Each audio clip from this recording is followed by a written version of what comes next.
Hello and welcome to the JW Thoughts channel. I'm here and you weren't ready for me to actually come on stage in a reasonable, timely fashion. I know. ZZ's here. I'm here. I got my water. I didn't go to the bathroom, but that is okay. He is standing in front of the place where I see the chat messages, so it's going to make this difficult. Okay. No, just get over. Okay. It's good enough. Hey, Dandy, what's going on? Hello, Cold Bolt Lightning 123. Hello. Hello. How are you? Good to see all of you guys. I have a guest, and I'm going to attempt to do the unthinkable, and that is keep my brain focused for more than 3.5 minutes and actually interview someone. This person that I have coming on the stream has the esteemed title, a nationally recognized award, in fact, of being very much smarter than me, publishing their own book and pursuing a education, a higher education, something that we as Jehovah's Witnesses didn't get to do. So I'm pretty excited. Hi, M&K. Hello. Hey, Fire Soul Rocker. Hey, Homo Sapien. What's going on? Anyway, let us, why is my name Steph Curry, you might ask? I don't know. I just pick whatever I feel like at the time. Anyway, without further ado, Hey.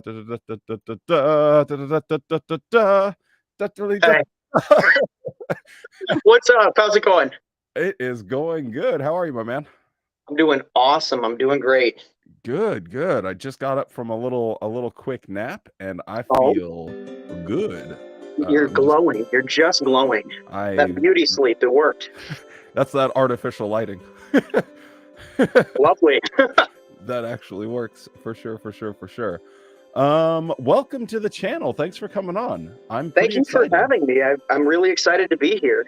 Yeah, it's pretty cool. I don't really do interview type things. I usually just kind of like hang out with my friends. So I'm sure before long we'll devolve and become bipedal homunculi and start just rambling and watching random videos. But you know what? Amazing. I'm really all about that. That sounds absolutely lovely. And hopefully by the end of the stream, I'm your friend too, Wally. I would consider you one already. So you already. I mean, you don't know me yet. This might suck. I mean, like I might really bomb this. That's true. I think that you have that sort of bombing energy, Bomberman. Give me 1 second. I just need to adjust one thing on my camera. Cool. You can keep the people entertained. See, this is the real trick of having guests is they just actually when I'm busy doing shit. Well, okay. Keep people entertained. Okay, well, what entertains me? I really like science. I mean, I'm a total nerd. Oh, are you back already? Does that look better, or is that too bright now? That looks pretty good. I was gonna tell a pretty cool science story, but hit them with to keep them entertained. Tell the people. All right, so let's see. What story do we want to think about when it comes to science?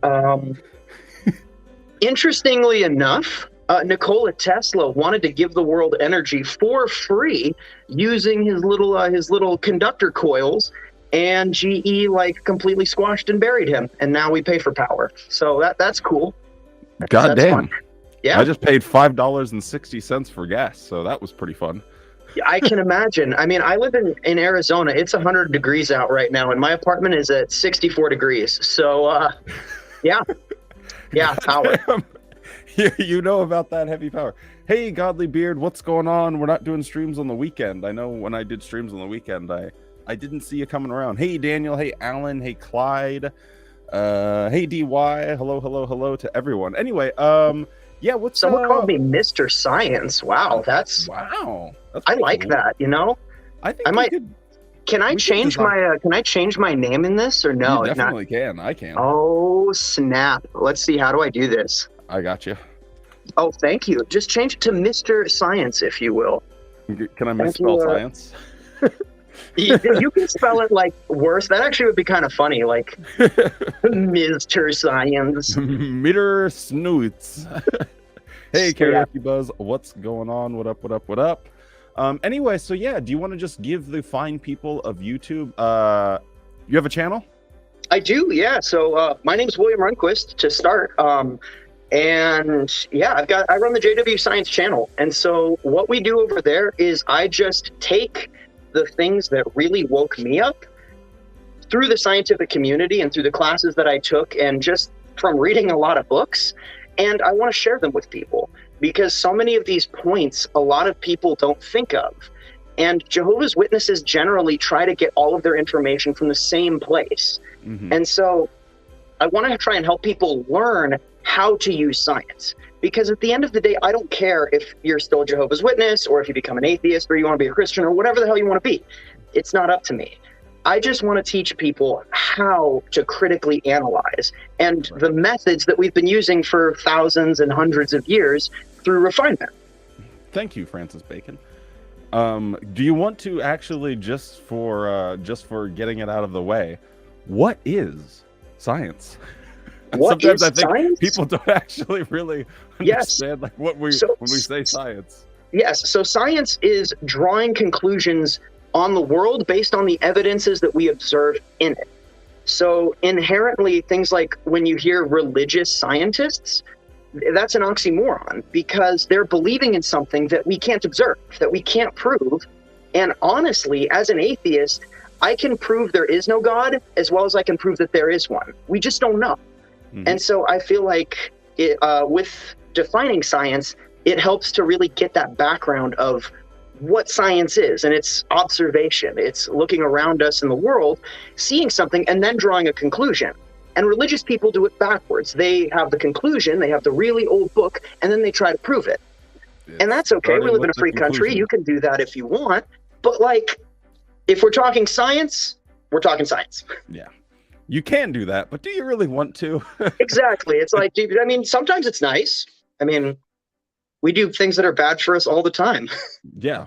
And it makes us feel better. So I just think like a lot of people have like this conception of science that it's not just like the observation aspect of it. And like, sometimes it's like, it's just doing this and writing it down.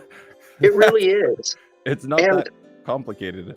Yeah. And like the biggest words in science are "I'm wrong."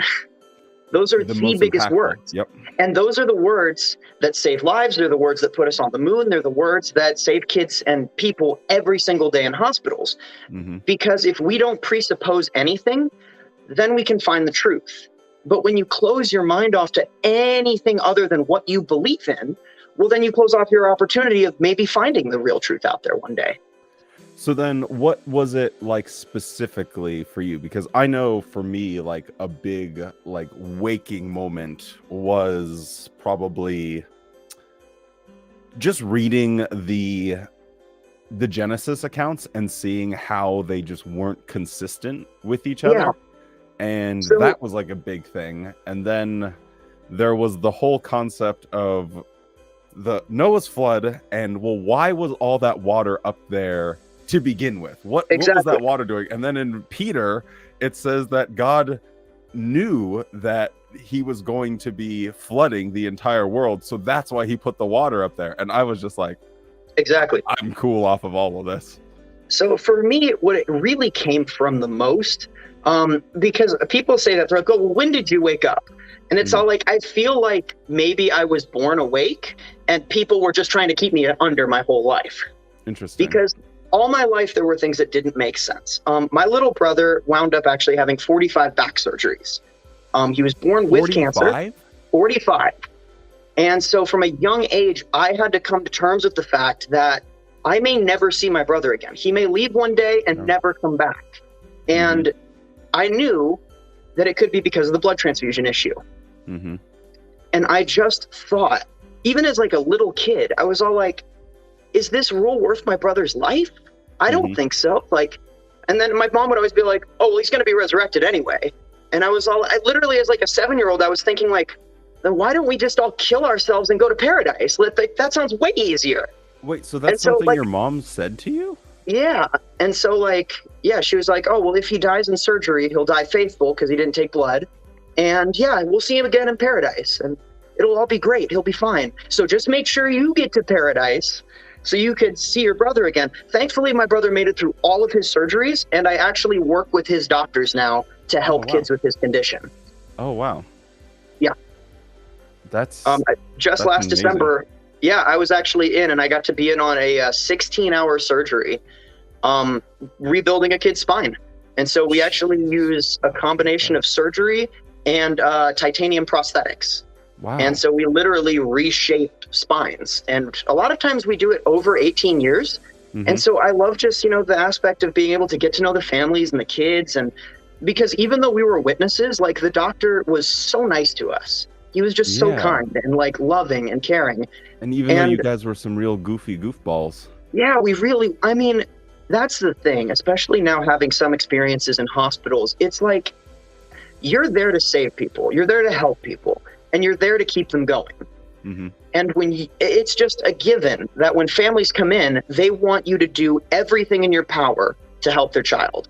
Mm-hmm. And it's literally like a fucking mental flashbang when a parent comes in and they're all like, oh yeah, just let him die. It's fine. Well, it's okay. It's like, this is basic human nature. Like, you want to keep your kids alive. You don't want them to die. And yeah, it's like, that's how I describe it, because I see the look on, like, these nurses and doctors' faces sometimes. And, like, yeah, my partner used to work in vascular surgery. And so they saw all the time, like, these kind of Jehovah's Witnesses. And, like, doctors just give it the weirdest look. Like, a fucking mental flashbang. Like, I like that. Yeah. It's just a mental flashbang. That's crazy. So what are you up to, like, currently now? I already know that, but you can tell the good people of the internet. So currently I am studying at the University of Arizona I start back in the fall, and I have decided to kind of change things up a little bit. So initially I started as a pre-medical psychology student. So you get a bachelor's in psychology, and then you do all the medical school prerequisites. So, like, biochemistry, anatomy, physiology, pharmacology, pathology, all that stuff. Mm-hmm. And so you'd get your degree and that. And this past trip when I was in Texas, because where they do the operations is in San Antonio, I felt so on top of the world that we were helping these kids. Mm-hmm. And that these parents were, like, they were so happy to have their kids. And it was like with two words that I heard from an assistant that just kind of struck this whole train of when she just said, bill them. And when I started thinking about what the bill's going to look like and where this family is at financially, we saved their life, but because they dared have a sick child, they're damned to debt for the rest of their lives. And that was sickening to me. I felt so good that day, and then I felt so bad. And so I decided that I was actually going to double major. And so in about 7 years, I'll be graduating with a medical doctorate and a judiciary doctorate. So I'll be a doctor and a lawyer, because I want to change this medical system. This is not okay. I can't fix kids and then just, throw their parents into debt for the rest of their life, worry, struggle. I just couldn't do it. And so Have you ever traveled to Europe by any chance? I have, yes. Actually, I went to the International Convention in Poland in 2019. Okay. I'm just curious what you think about their approach. I think it's great, but I'm not going to lie. European doctors are kind of soft. Okay. They go through a lot less training, and they're just not put under the pressure that American medical schools put us under. So in Europe, it takes 6 years to become a doctor. And then about 4 years of residency training to become a physician, someone who practices a specialty and can practice that form of medicine. Whereas in the United States, usually it's 5 years in undergrad, because you have to do your bachelor's degree and your pre-meds. And then you do 4 years in medical school. And then you do 3 to 6 years in residency. And then you can do 3 to 6 years in fellowship after that. So you could spend, 20 years in school. Mm-hmm. And in Europe, it's a lot nicer. Like in Spain, my partner got to travel to Spain and actually work with those doctors. And they said that just like they're so much more laid back. They take naps, all this stuff. Whereas if you go to an American hospital, I swear to God, half the staff is probably like high as balls on stuff, because they've been awake for 18 hours. They're smoking cigarettes, they're drinking coffee, they're pushing themselves. Because there just aren't that many medical practitioners in the United States. We're 30,000 physicians short right now. I didn't actually know that. Wow. Yeah. And so I also subscribe to a movement called Save Our Doctors. A little plug for that, because the suicide rate for physicians grew above 50%. Wait, So pardon? every other doctor you meet is going to end their own life. Holy, I had no idea about that. Yeah, the Save Our Doctors movement is pushing for giving us more breaks, for not, giving students more breaks, because it's so hard to get into medical school. So like at the University of Arizona, where I'd like to go to med school, it's one of the easier schools to get into to be a doctor, and they only accept 1% of their applicants. And sometimes maybe 3, but never more than 3%. And that's one of the easier ones. Yeah, and so you have to go to school for 4 years just for a shot at medical school, and you might not even get in.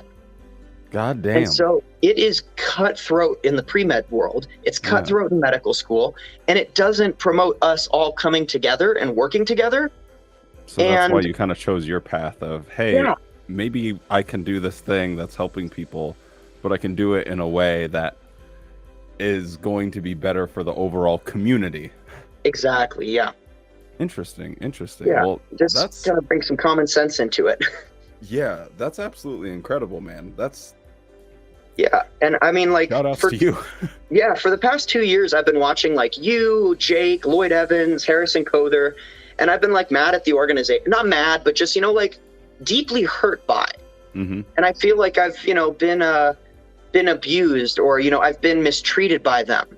And I feel that it's similar when it comes to politics. Yeah. I spent 2 years learning about how the Watchtower abuses people, and then I came into the real world and realized it's not that different.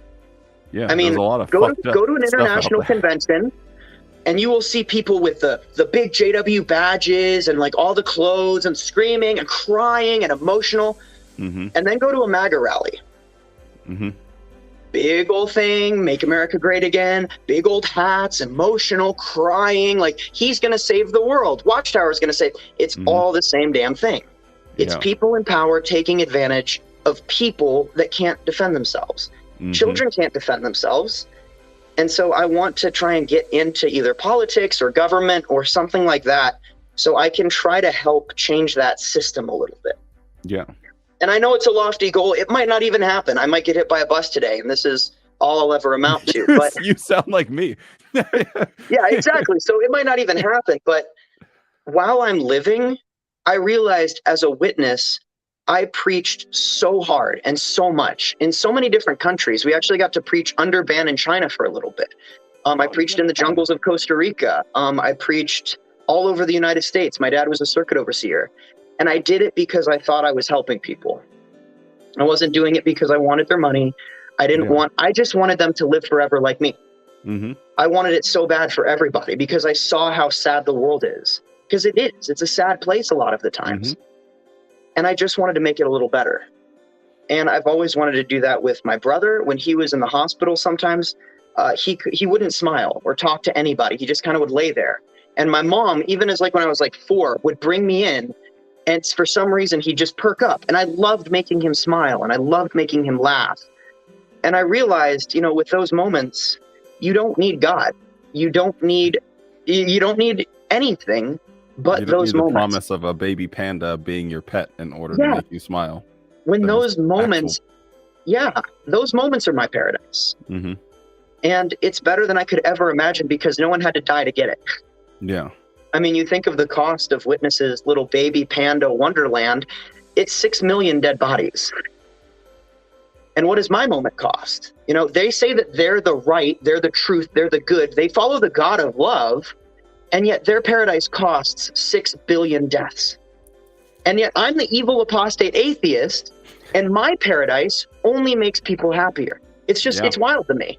It's such a, once you just take one step outside of your own, or get your head out of your ass, I guess, you just realize that there's so many more important things, and that this thing that we thought was so important. I just got done recording a video that was about the letters getting sent out to victims of shootings, and Anyway, but I just like, it reminded me so much of just how narrow-minded and binary my thinking truly was as a witness. And now that you know, you step outside of it, you're like, okay, I got some stuff to do. Like, this world needs, I mean, maybe it doesn't need my voice, but it needs more voices that are trying to be positive and changing things.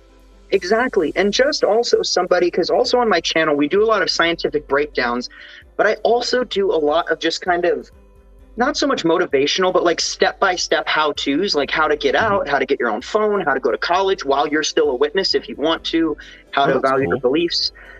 But also, I just sometimes make videos where I'm just like, look, I'm so proud of all of you guys. Like, hats off to you. Truth was more important than your family. Truth and right was so much more important to you. And yeah, you're paying a price for it, but holy fucking shit, like, you're paying that price. And you're amazing for it. And you're not alone. And you're not shunned by any of us. And we genuinely care about you.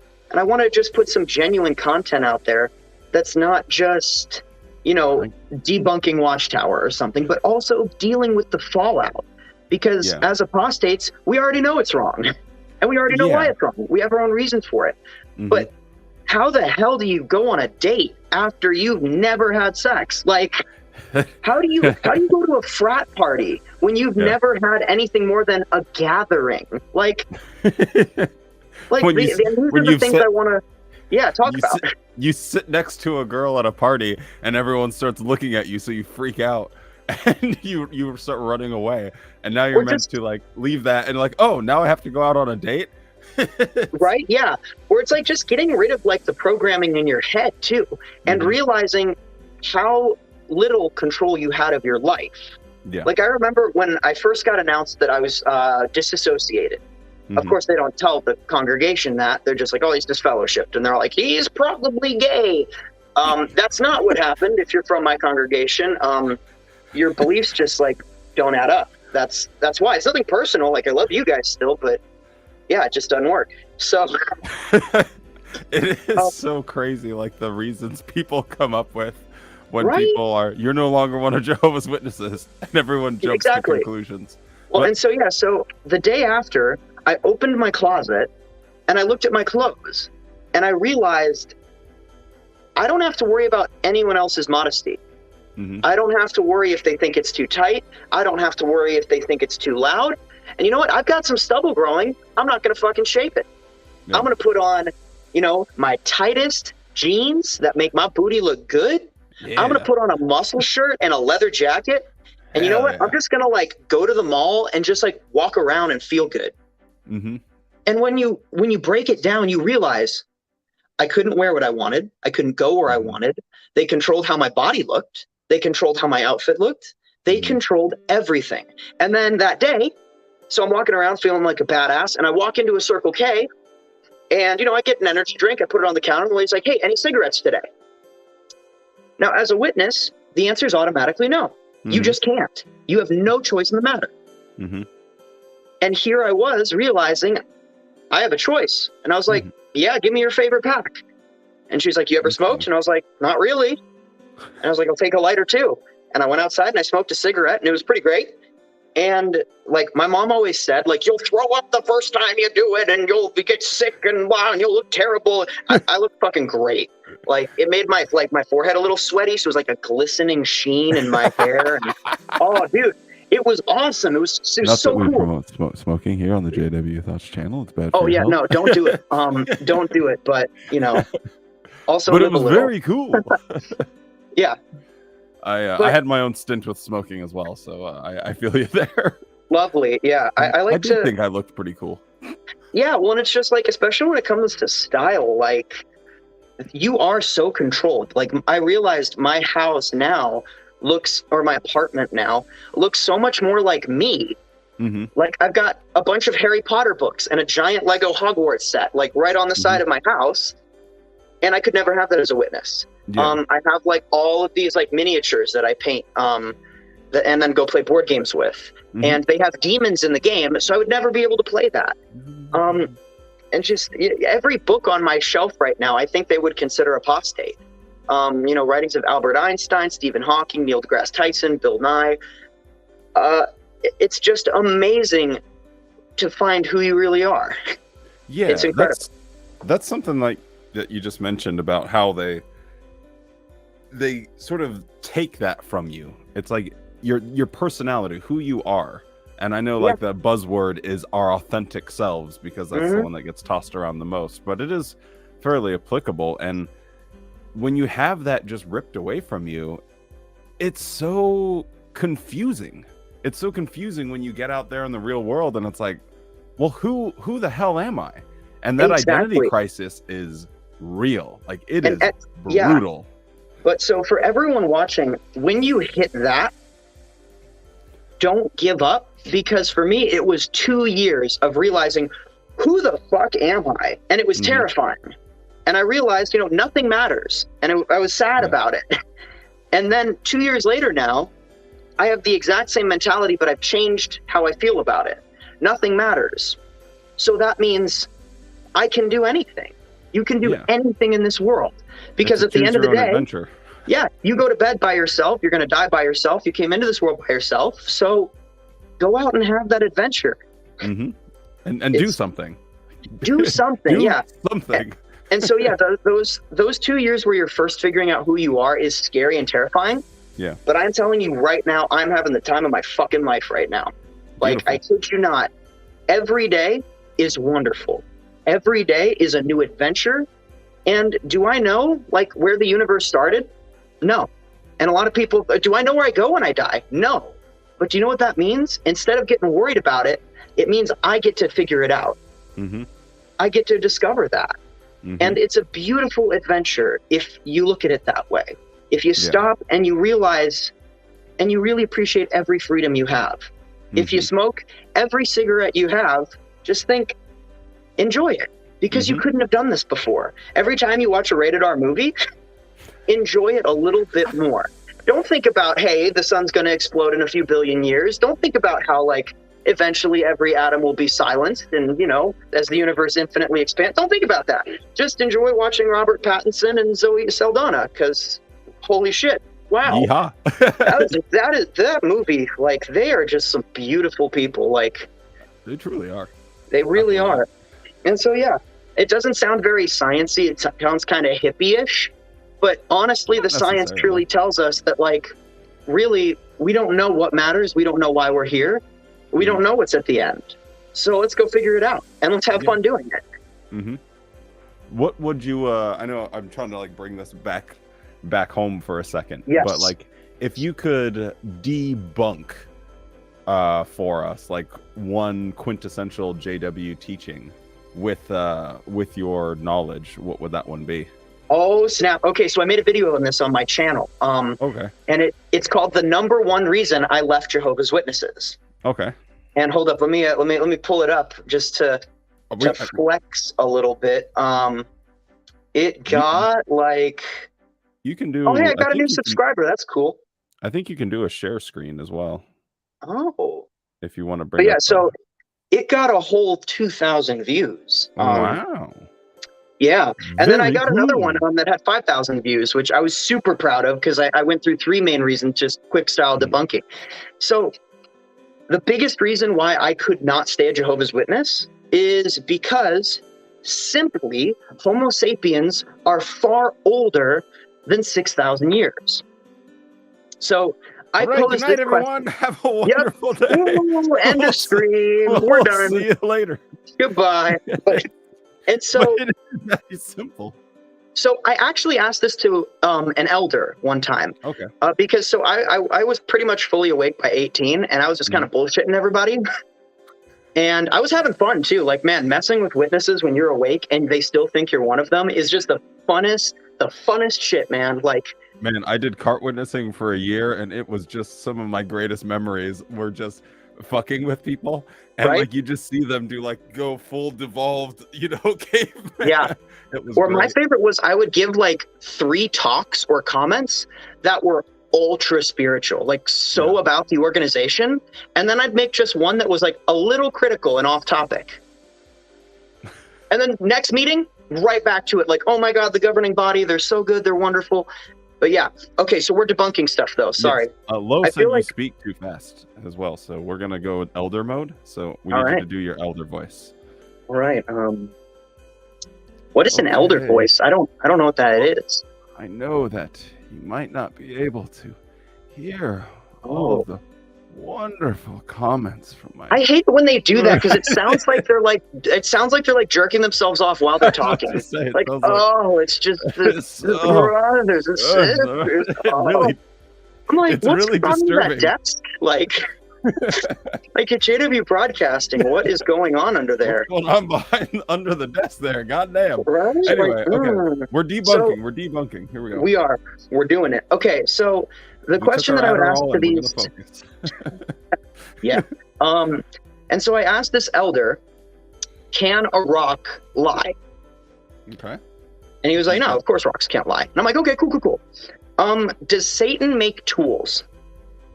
And he was like, what? Where the hell are you going with this? And I was like, just answer the question. And he was like, no, Satan doesn't make tools. And I was like, okay, so how is it that we're finding all over North Africa handmade axes that are dated 200,000 years ago?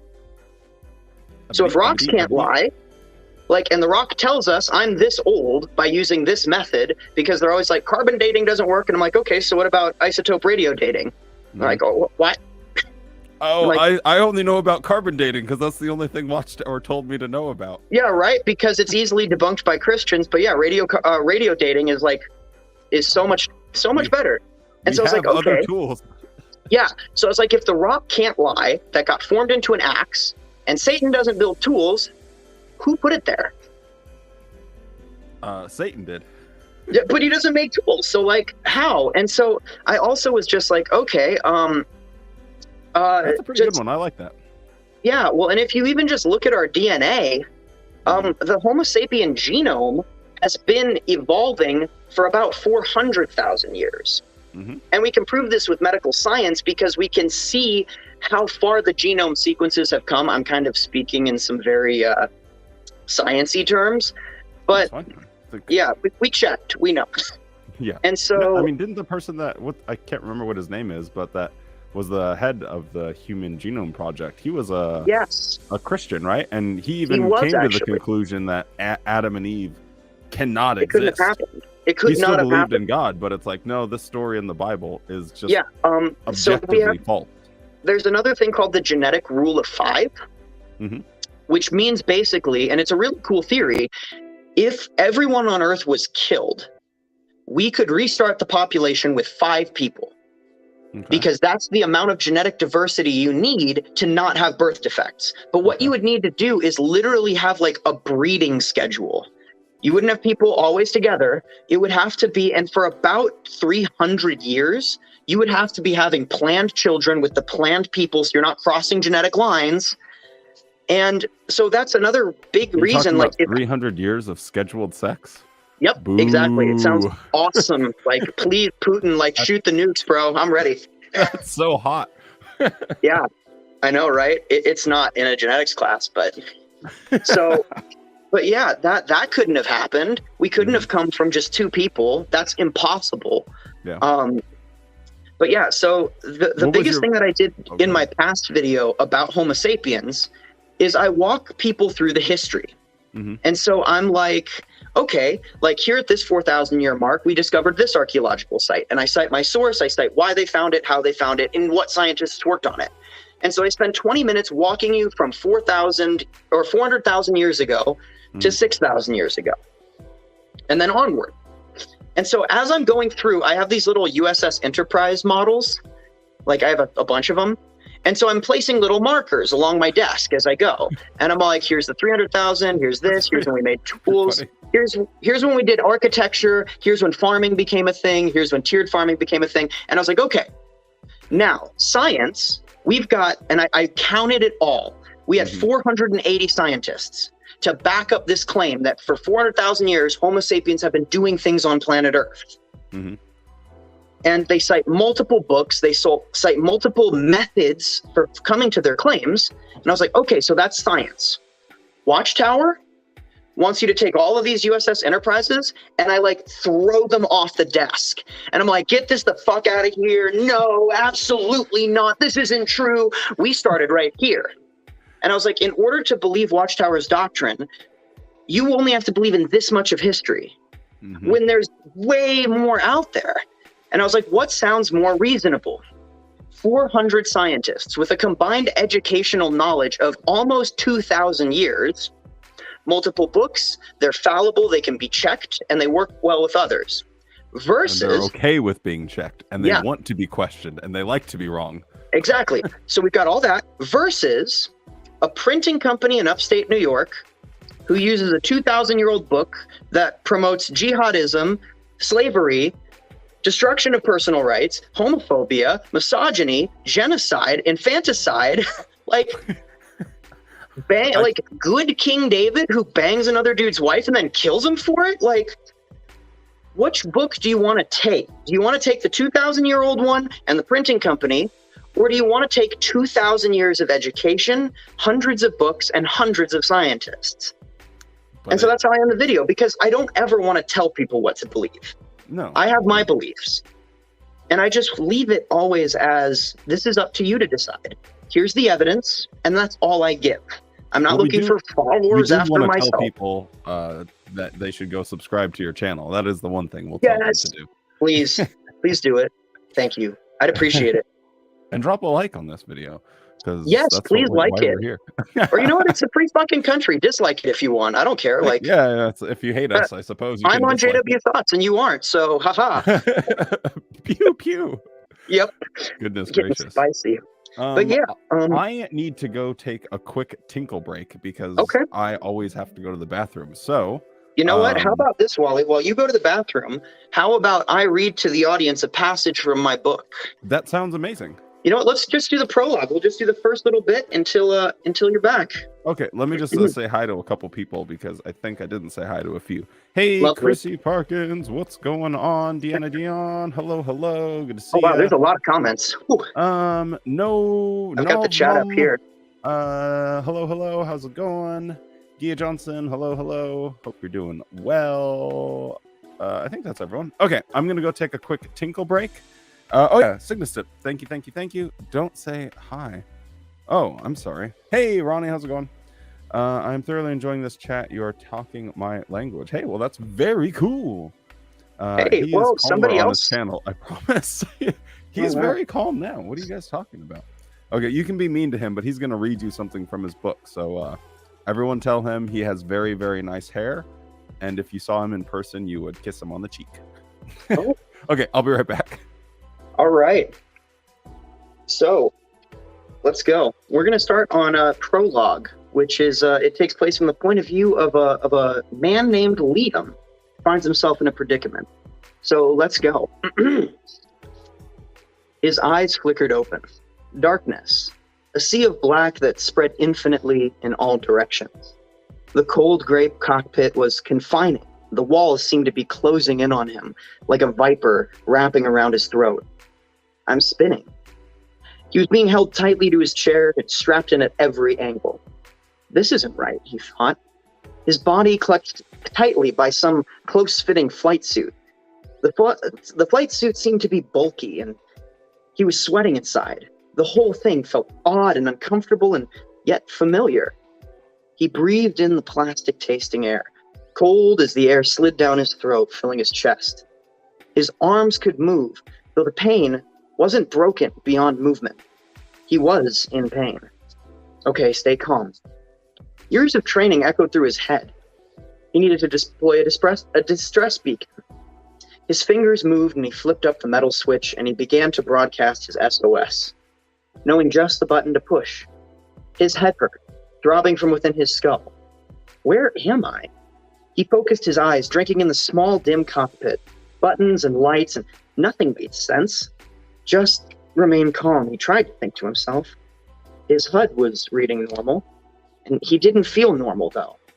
A small collision had hit the small craft that he inhabited, and he craned his head and looked out of the small glass window, the only thing separating him from the cold, dark of space outside. It had scratched the paint, whatever he'd run into. What had happened? The questions began pouring into his mind, and he got his bearings, taking another calm, metallic breath in. So I'll take a break with that right there. So I wrote that about waking up and what it feels like. It's not comfortable. It doesn't feel good. It doesn't feel right. Something feels wrong inside. And yet you want to know where you are and who you are. And so I actually wrote the beginning of that book when I was 15 years old. And that first little page right there really just captured exactly how I felt. I felt alone in a void because the witnesses had seemed to become that void. And so, yeah, that is that first page. It seems Wally is back. Hello, Wally. Welcome back. What's up? Hey, We read a little page out of my book, and I told him why I wrote it that way. Nice. I was just kind of describing like what it feels like to start waking up. It's cold cool. and uncomfortable, and you feel alone. Yeah, that pretty It much gets better though, I sums it. promise. The book's not all doom and gloom, Please go. unlike the Watchtower. Please go buy this book and be super depressed. We recommend 1 bottle of whiskey and a pack of cigarettes. Exactly. I mean, no, we don't recommend them. Are you over here on the channel? No cigarettes. Absolutely not. The name of the book here, I can show you. It's Icarus Falling. This boom.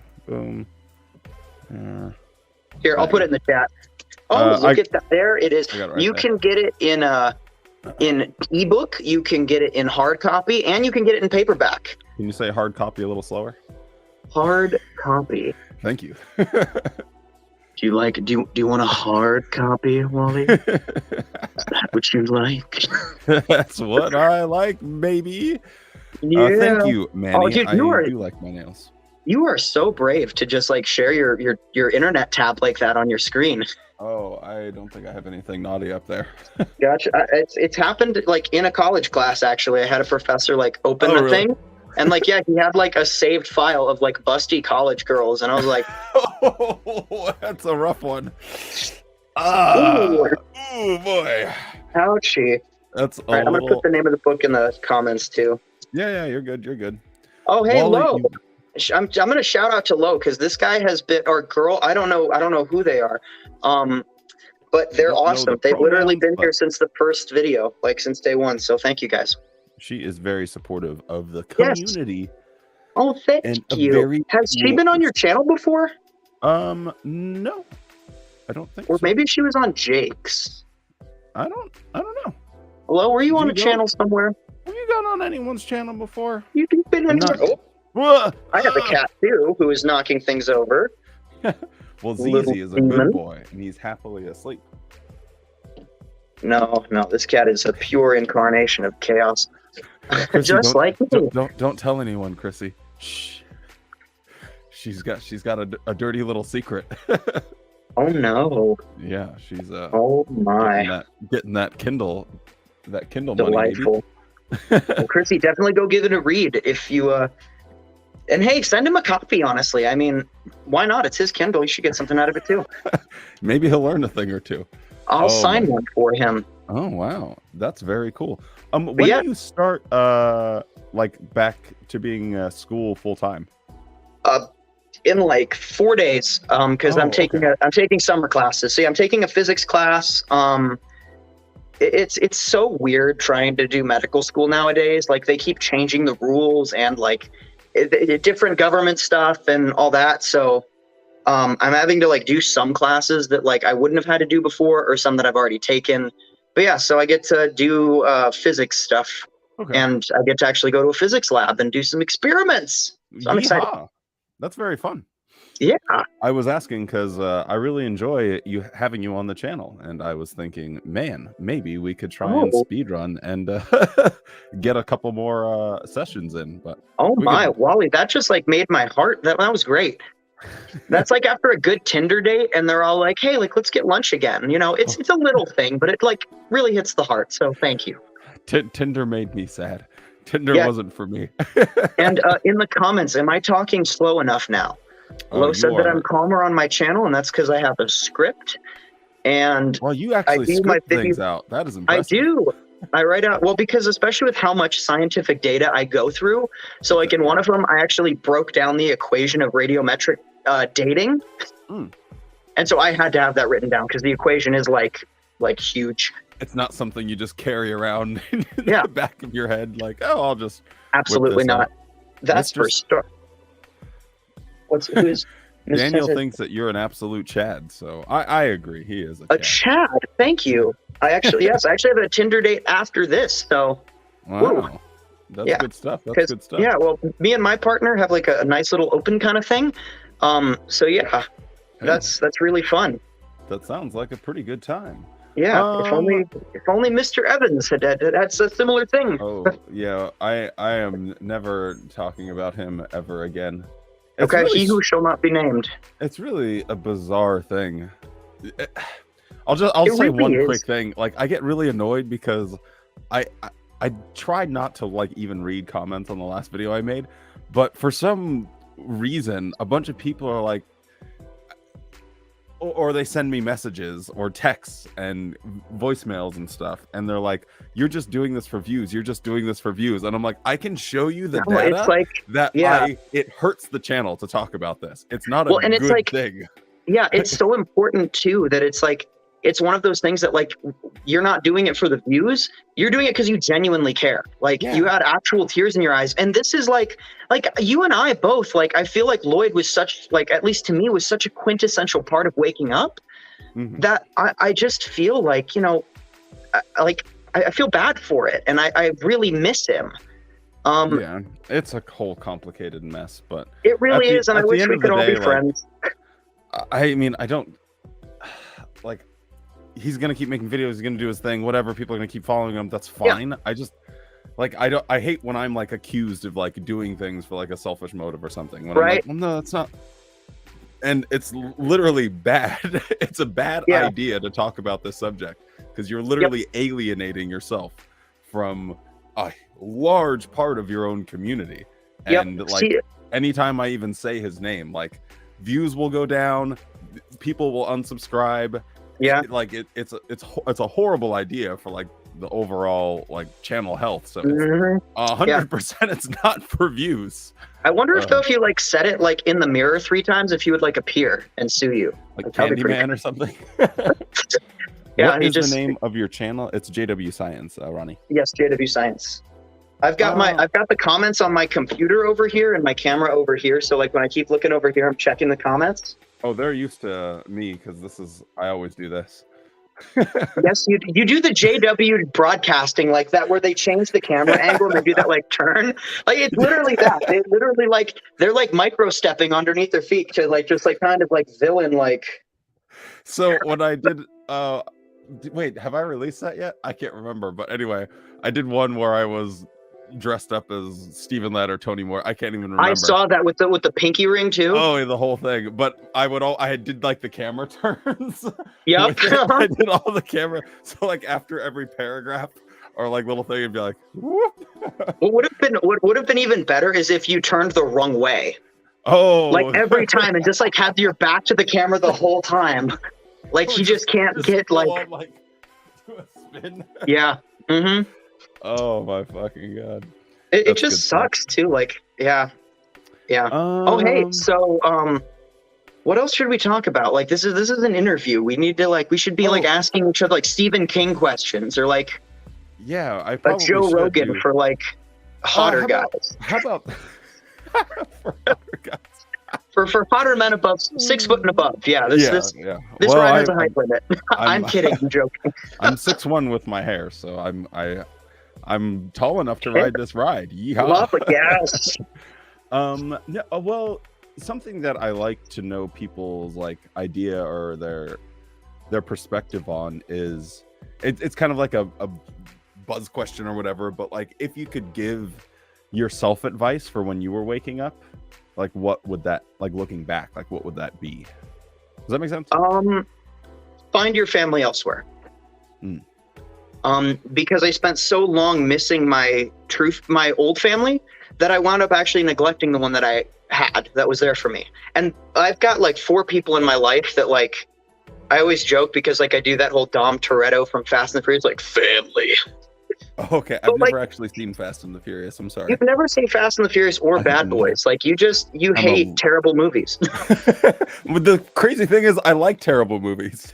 Oh man. Well, and I don't know what your preferences are or whatever, but like for me as a bi man, the Fast and the Furious movies are just a fucking gold mine. Like it's like one moment it's like hot Paul Walker, like with that forearm flex on the steering wheel, like and then it's like Tokyo Drift is like just ass. Like it's just ass. Being bi is literally the best critic. Oh, Tokyo Drift, it's just ass. It's just ass. Like I want to drift all around that. Like yes. D&D. And so yeah. But speaking of, hey, that's a fun story. Just little. I got to shout out Dan D real quick. He's super generous. Thank you for the $20, Dan D. I very, very much appreciate it. Well done, sir. ZZ appreciates it. That's a lot of treats for ZZ. He's gonna have some weight problems here. There you go. That's from your good friend Dan D. It's so funny because like lately I've been just like saying Dan D. And ZZ will come running and start meowing and like jump on the desk. It's the funniest thing. That is adorable. You Pavloved your cat. Look at that. That's science. Has been Pavloved officially. Thank you. I very much appreciate it. You're a real one. Hey, my little Pimo, what's going on? Oh, hey, I've seen like this is so cool to like actually be on the show and like see all these people from like you and Jake's channel that like when I'm at work or doing dishes listening to this and I hear like my little Pimo like get shouted out. I'm like, hi, I know that person. Hey, I know that guy. Yeah. I feel like I feel confident on here, but like I'm a total fanboy for all this stuff. Like I think you and Jake are like super cool and like all the comment people are just awesome. Yeah. Yeah, we have a pretty good little community that we're building, but I still think we need to do that Britain versus America paintball game though. That sounds pretty good. I just watched an episode of Hell's Kitchen last night, and one of the rewards was to play paintball with Gordon Ramsay. So they're like, finally, you get to get payback. So they're trying to blast him, but they got their asses handed to him. Anyway, I like Hell's Kitchen. It's a funny show. Wonderful. I was watching Kitchen Nightmares last night, actually, while I studied. Okay. That's not bad. Lovely stuff. But yeah, wow, being bi as a witness, that's a wild concept, isn't it? Like, yeah, I was trying to refocus my brain. I don't like have a lot of like things to say about that, I suppose, just because it's hard to like understand when you're just like a straight dude and gotcha kind of like who you are. And so I mean, what is that like? Did you know that while you were a witness? I mean, you got out when you were knew when young. I was like, as soon as I could start being attracted to people, I actually asked out my best friend in 5th grade, and he mercilessly made fun of me. And and then I went home and like told my parents, and they didn't like that either. And so that's fun. Yeah, Jared Rappaport, if you're watching this, like, you ripped my fucking heart out, man. Jesus. Ouchie. If I find your tweets, you're getting canceled. The never-ending joke. Wait, Wally is straight. Yes, that is correct. I am just a straight guy. I know, it's a lot less sexy. I know. Maybe I should just never say that and just keep it ambiguous. That way no one really figures it out. That would be well, and like it's like when a popular like TikTok girl, like someone finds out they have a boyfriend and like it all drops. So like maybe just like keep it all keep it all a mystery. Yes. You never really know. But so I actually knew for a while that I liked guys, and that was just something I always dealt with, and it was something I hated about myself. Like, dude, I would be on my knees like begging Jehovah, like thinking about Paul, even like that whole thorn in the flesh. I thought like in Dick was my thorn in the flesh, or thorn somewhere else if you prefer. Wow. But really it was sad. Like, and so, but then here's the thing that's even more unique that I want to do a video on is I actually went to a Jehovah's Witness therapist who told me that she could help me come to the conclusion that women are better and how to deal with these improper desires. It sounds like a porn script or something. I know, right? Oh, she wasn't hot though. Like I was not. No. But Wait, yeah, like, a Jehovah's Witness? but when I say therapist, I mean that term very loosely. She went to like a community college cognitive behavioral therapy thing, and that's all she does. And so like she does like a lot with different witnesses who are struggling, and I feel like she like keeps them in, honestly, because if it wasn't for her, I would have left way earlier. How long did you see her? On and off for about 3 years. Wow. Yeah. And that was really rough, because then when I was 15, we went to Korea for the international convention, and we preached in China afterwards. And my parents decided to start a Korean summer school in Arizona. As one does. As one does, yeah. And because like the principal of some school was actually a witness, like very loosely a witness. And or like was like never got baptized, maybe, I don't know. He would gone to prison for his neutrality though. And so he was like, hey, I'll invest in this and we'll start a summer camp over there for my students so they can learn how to speak English better, like, you know, without an accent. And so we brought them over, and I met this, like, I called him my sushi boy because he was like a good cut of salmon, like lean and like just but like the right amount of thick. Yeah. Yeah, his name was Chi-Hoon. So hey, if you're out there, Chi-Hoon, love you, buddy. Good times, good times. And you look so like yeah, a piece I was of sashimi. yeah. So like, or I like to use also like filet mignon. Like I like that too. That's not bad. But so Try yeah, not to identify people with meat, but you know, it's your time. Do what you like. I mean, we are literally just meat, though. Like, I mean, that's all we are. Like, we're meat that like is electrified and tickles itself and makes chemical. Like, literally, that's what chemical secretion is. It's your brain tickling itself, and it like shits out some chemicals, and then you're you. So, yeah, hot take on life. Are you depressed now? We hope so. Don't forget to like and subscribe. It's like so many of these things that like people find depressing. I don't know. I find them oddly appealing. I just think it's so cool. Like in our everyday lives where we go to the grocery store and we do all this boring stuff every day, the monotony, to think about the fucking sun exploding, to me, it's awesome. Like, I'm a huge entropy fan. Like, and like especially seeing like how shitty the world is, I'm just like, you know what? It's all slowing down. That's maybe we'll try again later. Manny Geisen, he's given us a new merch idea. Hey, Electric Manny, meat. don't use my stage name, Jesus. I only do that on Thursday nights. Yeah, come on, dude. It's just but yeah, being by as a witness, I'm trying to like lightning rod my thoughts. I usually film my videos in the morning with a script right after I take my ADHD meds. So we're a little later in the day, so you know. Yeah, you're getting like full power. Oh, that's all good. I'm with it. Yep. And so, what are your plans for your channel like going forward? So I want to document my channel. I want to debunk Jehovah's Witnesses with hard science and nothing more, because I feel like a lot of the channels out there, they are emotional. But even like when I see videos like, you know, Harrison's that are highly scientific, he says things which are very true, but I want to teach people why they're true. So like, I want to teach you about quantum physics in 10 minutes if I can. I want to give you a little lesson on radiocarbon dating. I want to talk about biochemistry and break it down into terms that people can understand, so they can do science, so they can look at the world around them, use principles of observation to come to conclusions. And if their conclusion isn't mine, that's fine. Like, I'm 22. What the hell do I know? Yeah, we're a bunch of just bags of electric meat, apparently. Electric meat. Electric meat, baby. Oh man, that's gonna live forever in my mind. That is wow. I love it. I really do. Thank you, Manny. And Manny, go comment electric meat on my videos, please. Like all the haters that I get, like just comment that, please, for me.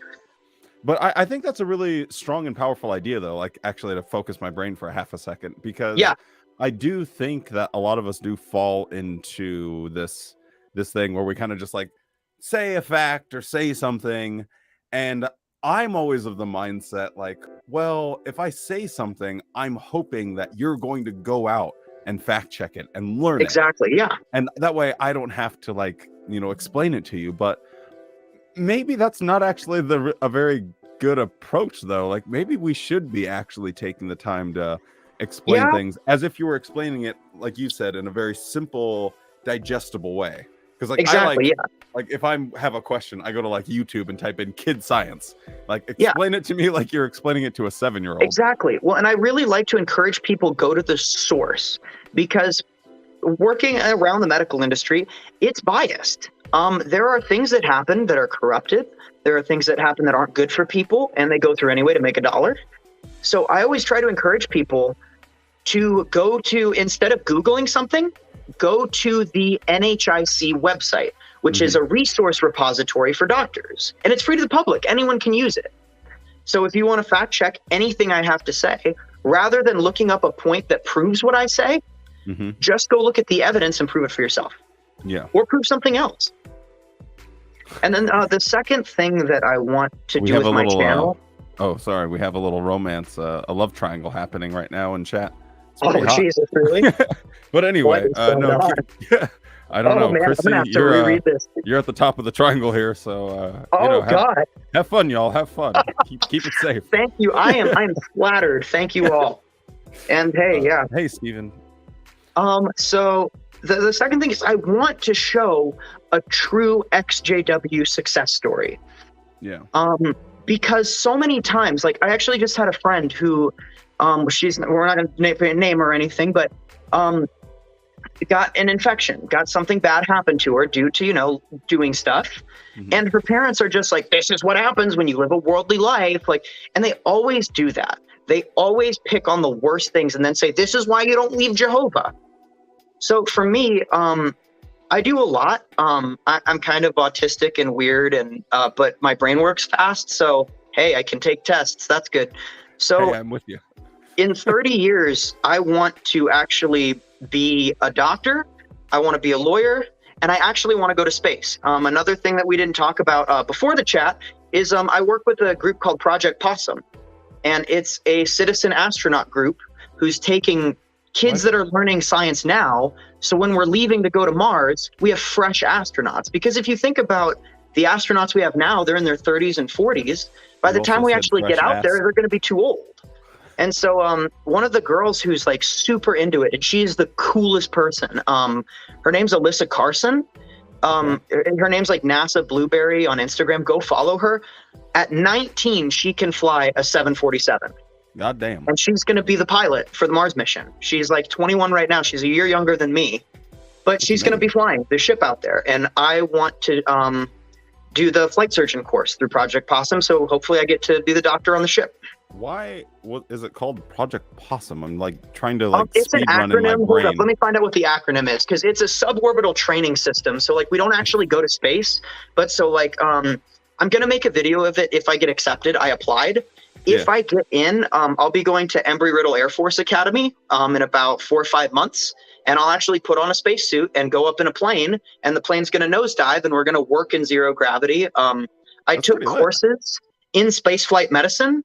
Fun fact, you can take your helmet off in space and your head won't explode. And you won't freeze to death. Yep. Fascinating stuff. Yep, because you're a closed pressure system. Yeah. And so you're internally held. And so if you just take it off for a couple minutes and hold your breath, your capillaries will start to burst, but you won't explode instantly because your closed system will hold it in. And also you won't freeze to death, because in order for heat to transfer from you to another molecule, there has to be another molecule. And in empty space, there's nothing to take your body heat from you. Like so there's something cool that I learned from an astronaut program. Star Wars series was when Leia was in space and everyone was like, you can't be in space without a spacesuit. And I'm just sitting there like, huh. Yep. I mean, yep. She could have done it. It was stupid as hell, though. I will say that. It was terrible. It was awful, but, at least it wasn't as awful as people. Oh, hey, somebody looked it up. Project Polar Suborbital Science in the Upper Mesosphere. Possum. That's it. Oh, Project Polar. Because that's where we do all of our research. Not only do we train people to be astronauts, but they also do a lot of really cool research on climate change. They do a ton of cool, so if you wanted to, if you're a meteorology student, they launch weather balloons, they send up rockets that monitor the clouds, and they help, develop software for aircraft, that kind of stuff. So it's so cool. I highly recommend it to anyone. And if you're Irish, according to Lowe, it's called opossum. Oh, that's an Awesome. opossum now. You know what, Wally? I actually like changing my voice a bit. So if Oh, there she's you go. okay with it, Lo, do you want to keep it Irish, or do you want to keep it with the original voice, or maybe Irish is Well, pretty I don't good. know. Your Irish accent sounds pretty nice. I like it. maybe we should? I don't know. Maybe I could do like an Australian accent, because the Australian Royal Commission with Andrew Jackson really kind of woke me up. So I could do that for a little bit. Wallaby. You got that like on point too. Yeah. That was another so weird while thing. I'm like scrolling through Facebook and Reddit on the toilet, you're actually like practicing accents or something. Yeah. So what's weird is so what's even crazier is, yes, I was the son of a circuit overseer. When my parents got divorced, my child therapist wanted me to do something. So my parents signed me up for acting classes, and I actually had an agent and everything. And so I did a Mountain Dew commercial. I did a cool. Skippy peanut butter commercial. Can I find your Mountain Dew commercial on YouTube? Please tell me it's there. I haven't been able to find the videos yet. My mom apparently has the Skippy peanut butter one, but she's like shunning me. So yeah, that was fun. But then also, so I stopped doing that because I actually had a chance to be in the blockbuster film Shark Boy and Lava Girl. Whoa! I actually had a baby. shot at being Shark Boy. You could have been Shark Boy. And my parents would not move me to LA. They would not do it because that's worldly. And so fucking Taylor Lautner got it. And then he got to be in Twilight. And I want to be in Twilight because, yeah. Why? I don't know. It's like dark and stormy. And I mean, look at your beautiful skin, Wally. This right here burns in like 2 seconds. Like whoever came up with white supremacy is like a fucking idiot, because Do you want to know a fun fact? I have we never had suck. a sunburn. I don't know what it feels like. Wally, just go away, man. But my brother, he would get sunburns all the time. It was so crazy. So he's a little bit lighter than I am, even though. Oh, Tracy wants me to keep it Irish for her. Oh, okay. Well, there you go. You know what? Hold up a second. One moment. I've got something for it. I've got something. 1 second. Here, you can look at my Panic at the Disco t-shirt on the wall. Okay. This is Gospel. If any of you guys don't know, This is Gospel is one of my favorite songs from Panic at the Disco. And that's why I said This is Gospel. So, my mum went to Ireland when she was a little bit ago, and she brought me back this authentic Irish green wool vest. Wow. That I wore to the convention. See, it says Ireland right there on it. But you So wore we're this, gonna put you that did not on wear for the rest you did of the not wear stream. this to a convention. I did actually. I wore it with a blue suit, and I inspired the outfit from Loki from the Avengers. You know, when he walks into that ball with his scepter is like a walking stick, and so that's what I designed it after. And so the green vest was the perfect green highlight that I needed, and then I did a blue suit and a green tie. I don't believe you that you wore this to a convention and it was inspired from Loki. It was, yeah. Oh no, so here's the deal. I would regularly make comments at the meeting about like Star Wars or Star Trek or stuff like that. Funny. And I always got cancelled for it because, you know, they don't like fun. they don't like fun. And also, like, the old people didn't get the reference. So, like, I was talking about Anakin, and they were all like, you know, who's this Anakin person you're speaking of? And so, yeah. Imagine how sad your life would have to be if you said, who's this Anakin person? Do this guy's talents ever end? No, he is the most talented person in the world. Although I will, he's I will say, he really has. I mean, at least he's not Jar Jar.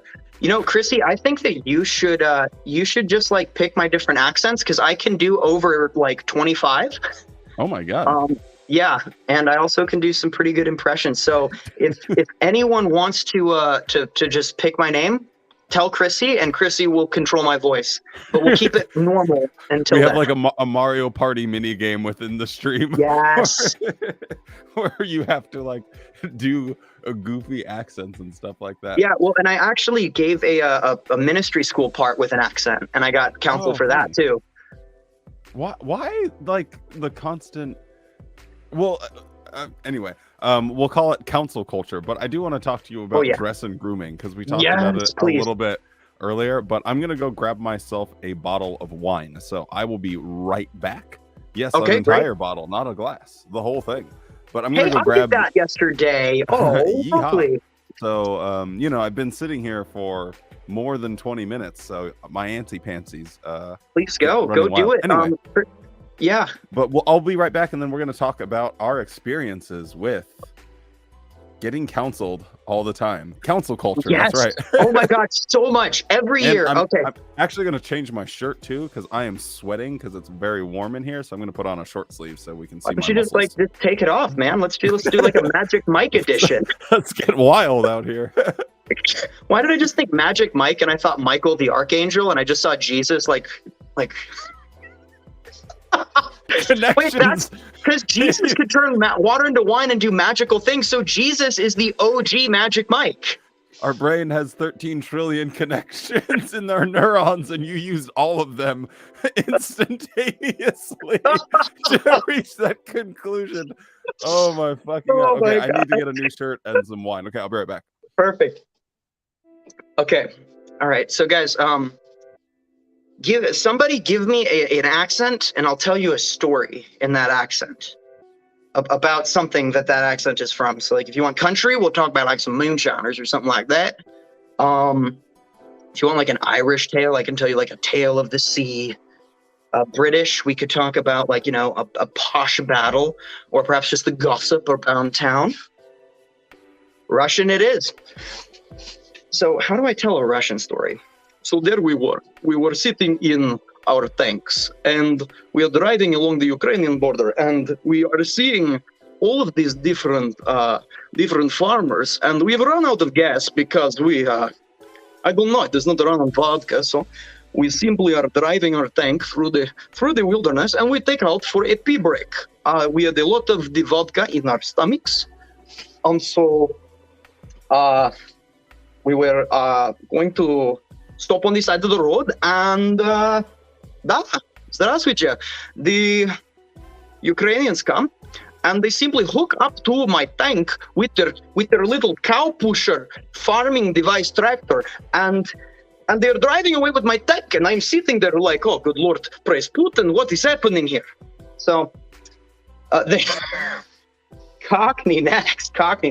All right, now so we're gonna talk about something. You know what? Actually, I'm going to raise you one. I'm going to do Cockney, but Michael Caine. So when I was a young boy, my father, he was a circuit overseer. And, he was a mean man. He was a drunk. And he was lost at the bottom of a bottle. And he wanted me in his cult. He did me, Dad. And I said no. I couldn't do it. And that meant that we were going to have to not talk for a while and break me up. So yeah, there we go. There's my Cockney, whoever that actor was, Michael Caine. Yeah. Who else? You know what? Who do I remind you guys of? Like, are there any characters in shows or books or TV or movies that I remind you of? Because I get some pretty weird answers on that. So I'm curious as to that. South African, no, that they're not really Africa. Just the way that South Africans talk, like it's just annoying to me. It's like pick an accent, either be Australian or British. You can't be both. Yeah, the way they just say like Johannesburg, I'm like, ew, gross. It's almost worse than people that are Dutch. Oh, now country, we can do that. Now here's the deal: we can do like kind of a nice, smooth kind of a country, like a real kind of howdy partner, a real seductive kind of baby, lock them doors and turn them lights down low. Oh, Wally is back. We're going to be sticking with that country accent for a little bit now. Hey there, Wally, how brother. you doing, pal? What's going on there, brother? Oh, man, we having a good old time in the chat here.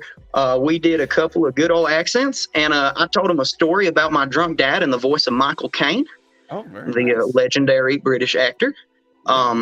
He's what's fascinating is they tell you can see the Atlantic garbage patch from space.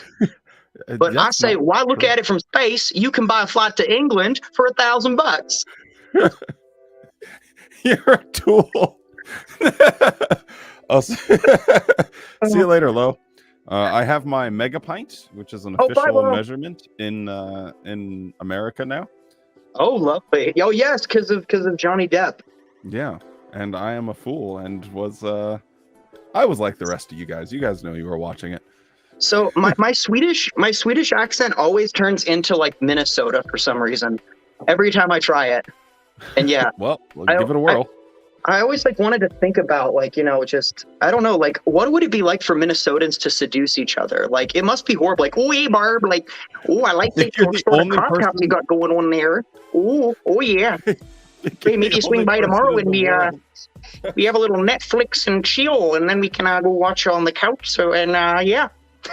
I could not understand people from Minnesota. Like my parents had a circuit up there for a while, so we had some friends up there, and I can't understand them. Like I really feel like I know it's a hot take, but we just need like re-education camps just for Minnesota, like just so you can talk like a normal person. Like it's the same reason why I don't like South Africa, because it's like either introduce concentration camps, but instead of torturing people, we're gonna stop torturing ourselves so we can hear what the fuck you're saying.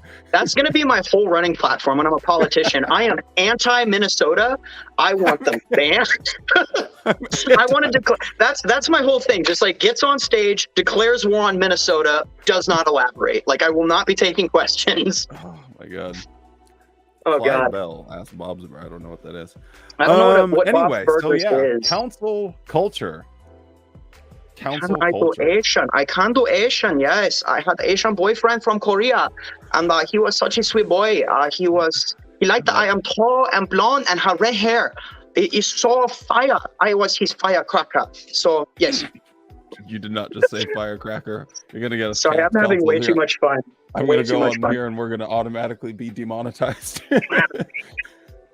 Though, honestly, I feel like people when they like do an accent and they're like, that's racist. I'm like, but I did it like spot on. So do you just think like voices are racist? Like, I had a wild one. Someone left me a message today because one of the governing body helpers, his name is Ryan Serrano, and I jokingly called him Brian Jalapeno, and they were so offended by that. And then they like accused me of like having body shaming in my videos and stuff like that. I'm like, I like to think I'm fairly. I mean, like, but that's the thing though. For like, come out of my face, but yeah, when it comes, I mean, like, I'm trying to be a surgeon, so like that's like the worst form of body shaming when you think like, oh, I don't like that cancer. Like, we're gonna cut it out of you. Like, why not just accept the cancer? Like, it's a part of you. Accept it, love it. Absolutely not. Plus, body shaming like made me lose 45 pounds, so I think it works personally. Hot take, I suppose. Yep.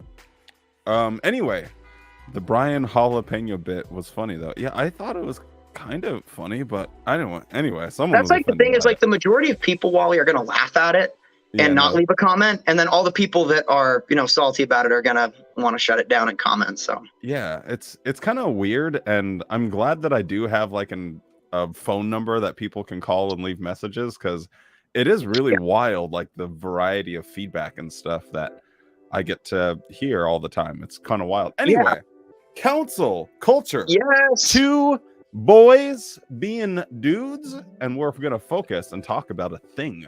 And that thing is getting counseled by the elders. Yes. What is the most ridiculous thing that you got counseled for? Oh, there were lots, honestly. Cheers. There were lots. Oh, cheers. I should get a drink. No, I don't have any alcohol in my house. It's fine. But cheers. Here, I'll vape cheers you. YouTube is my drug. But so the stupidest thing that I got counseled for, what would that be? Dude, there were so many. Honestly. I got counseled because my pink bow tie was too gay. Okay, so that's something we could. Okay, we're about to go on like a 20-minute rant. Yes, Buckle up, everyone. Here we go. Your Wally, can you clothes do were any too... accents for this? I feel like I want to hear that buttery voice do something else. I definitely can, but you know, I don't want to steal your bit. I would be stealing your Oh, fire. You know, things are only you gotta. Comedy is timing. So if you're doing all the accents and then I come in with accents, it's very true. Then it's try hard. Comedy's So timing, and that's why, yeah, my birthday is the best joke ever. Thanks. No. No, so and they specifically told you that your outfit was too gay. Too flamboyant. That was like their buzzword for me. So for me, I was very open with everyone that I liked men. Like, I bet that went well in the elders meeting. Yeah, well, and I wore it almost like, it's sick, honestly. I wore it like a badge of pride. Because I was like, yeah, I want to be with men, but I'm not because I'm super spiritual. Interesting. And it was like a weird complex. And then I would like, you know, go meet up with a dude. So yeah, I literally was pioneering, and I was I was with like several men and an elder's daughter, actually, which is cool. Yeehaw. Hey, I mean, well, I actually have some pretty good elder's daughter stories. Oh yeah, when I was 19, I was angry at Jehovah because I still believed in him a little bit, and so I was like, you know what, I'm gonna like a little bit. I'm gonna go find like the most spiritual girl, and I'm gonna get her approved. Because fuck you, God. Like, I got you. Why'd you give my brother cancer? Yeah, I suppose that would have a big thing to do with that. But yeah, and then I just realized, like, hey, why believe in God at all? It's just easier not to. So, what was like their message though? Because at the end of the day, like, what's the difference between something being white, pink, blue? I mean, that's why I paint my nails, because it's like, I just like the way it looks. Like, it's just something I like color, and I thought my nails looked kind of icky, so I'm like, well, why not just paint them and problem solved? No, the aim was to make me more compliant. I see that now, because my entire life they were trying to squish everything individual that I would do. I actually used to make movies with witnesses. When I watched that Chris Stuckman interview, actually a friend sent it to me, and he was like, this is you, like, you made movies and got in trouble for it, like, and so it was just, I think they saw that I had a lot of individuality, a lot of things that would take my time, and they're jealous. They want all the time for themselves. They're like a giant baby. Or a cat. Cats are just giant babies, right? ZZ's not a giant baby. He is my co-host, and he does a very good job. He really is. Like, shout out to ZZ. Don't hurt his confidence. Oh, ZZ, you're a beautiful cat. Like, just... He's got majestic eyes. Anyway, I think it's like just to crush out like any bit of... Don't you think? Like any bit of individuality we have. We have to all look the same. We have to all do the same. And yeah, like, I feel like witnesses are so scared of gay people. Like, they're so scared of them. They even had in the Watchtower, like, hey, if you jerk it too much, you might become gay. Like, yeah. So and it's I had the same thing, because I've always just been someone that doesn't like wearing a white shirt and a blue suit and a tan raincoat every single day. And it was like this constant nonsensical, and they could never actually provide any justification. And I never thought that it was purely just, oh, well, we want to squash your individuality, because I mean, that just happens like from the Watchtower. And when you're getting counseled though from elders, a lot of times that comes down to their opinion. And so it's not necessarily like heliocentric from the Daddy Watchtower. Yeah. Well, so the elders also just didn't like me because I spoke the truth. So this one elder took me out to lunch, and I was like, I want to be a ministerial servant so bad. Like, I want to serve Joe. I want to do this. And he was all like, well, you can't be a ministerial servant. Yeah. And he was all like, so you can't be a ministerial servant until you're 25. 25 is when your brain is all baked. Wait, and I was all like, really? I was like, so wait a minute. So you're saying after 25, like, I'm all good, right? Like, then I'm good to go. And he's like, yeah. And I was like, but didn't you cheat on your wife when you were 28? I was like, your brain was supposed to be fully baked, dude. Like, so, like, you can still make mistakes afterwards. So why the hell are you putting an age thing on it? And he really didn't like that. And my dad, when he was a circuit overseer, made a lot of enemies, oddly. Like, he actually wound up, like, having a whole congregation almost torn apart over him. Wait. And it wound up with like the whole elder body getting removed and him getting removed, and it was a whole debacle.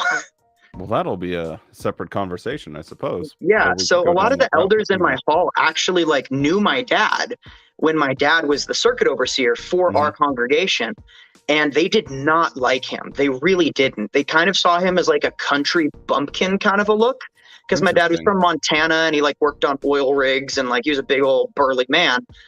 But he also, I think, is kind of autistic too, and we just say what's on our mind. And people don't like that when it's not nice. So, and that manifests itself in interesting ways then. So it's like, I don't like you because of this thing about you. Therefore, I need like, to find something about you that I can criticize. So why is it like, that they criticize your clothing choices? Of all the things? They knew that I was struggling with homosexuality. Yeah. And so it was basically like fake it till you make it. Like be as straight as possible. Like it's kind of a catch-22 because they're all like, oh, look at girls. But then they're also like, don't look at girls. So just look at yourself. Oh, don't look at yourself. Yeah, no, I had one like elder tell me like, hey, like it's like if you watch porn, just make sure it's not gay. And I was like, wait, what? It's porn. Like it's the same thing. Like, but no, it's actually a difference in the Elder's Guidebook. So I have read that, there's normal porn, and then there's bondage, which that's not a bad thing. That's pretty fun. And then there's child abuse. There's bestiality, and they put homosexuals in the same group as child abusers and animal fuckers. Like, what the? I made a video talking about that exact thing. Absolutely ridiculous and just unkind. That's mean, guys. Like, if anyone from Watchtower is watching this, like, fuck you. That was mean. That wasn't even like normal mean. Keybinds for search on this page. I know there's I can't remember. I'm not sure.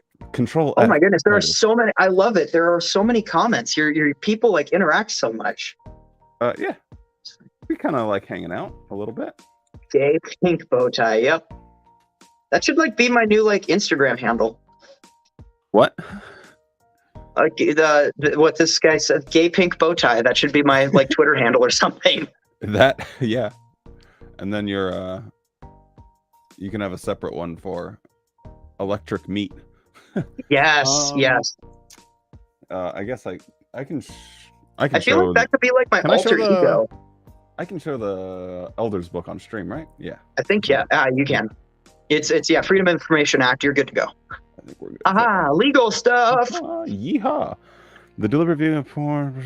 Where is this? Because this is an entrenched practice of viewing, perhaps over a considerable time. Abhorrent forms of pornography would be considered gross uncleanness with greediness need to be handled. Such abhorrent forms of pornography include homosexuality, which they have to say sex between those of the same gender, group sex, bestiality, sadistic torture, bondage, gang rape, the brutalizing of women, or child pornography.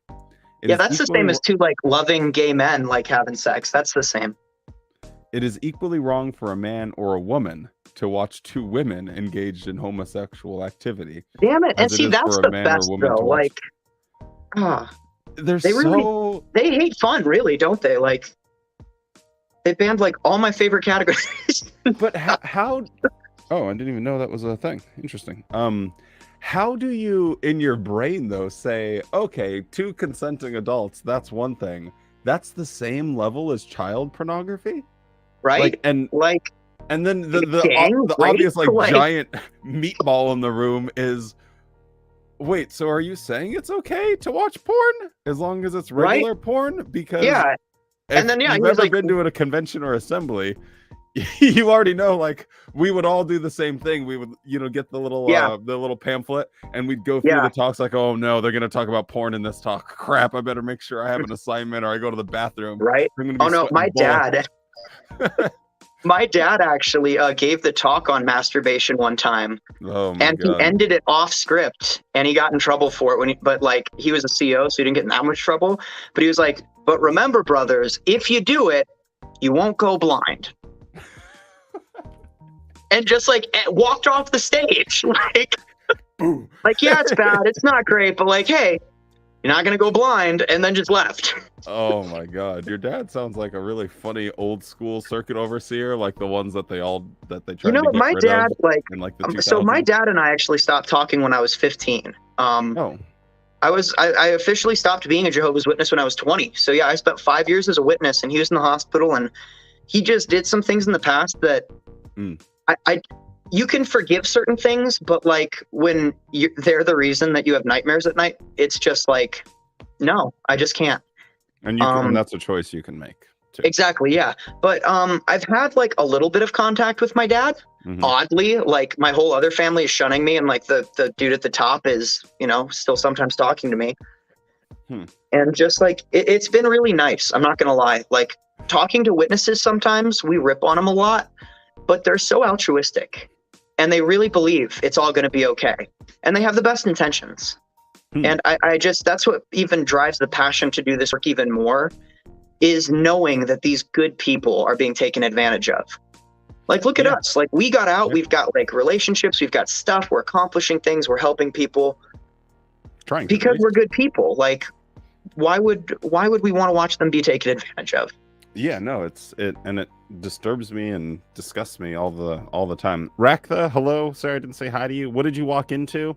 I don't really know. It's one of the streams on the channel. You know how it goes This here. is probably like one of the most. I think the thumbnail is the most like fitting for this interview, because like all the rest of your videos, like they're so like nice, like light colors, like soft pinks and baby blues, and you all I like dappered those. up and looking great, I and then like just those like colors. this like explosions, our faces on some ripped black men, and just like I didn't do the thumbnail, by the way, guys. That was not the work of me. I'm sure you can already work out who did the thumbnail. that was from my twisted mind. In fact, yeah, my book editor says that I'm like if Tim Burton did like more psychedelics. More, wow. More. Yeah. That's pretty hardcore, my man. Just Anyway.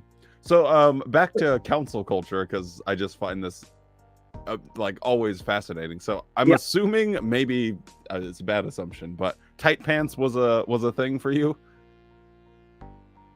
My stepdad, all right, so my mom remarried some dude who was a Bethelite and worked at Brooklyn for like years and years. Okay, hold on. This dude was a stickler and like the biggest Toni Morris fan I have ever seen.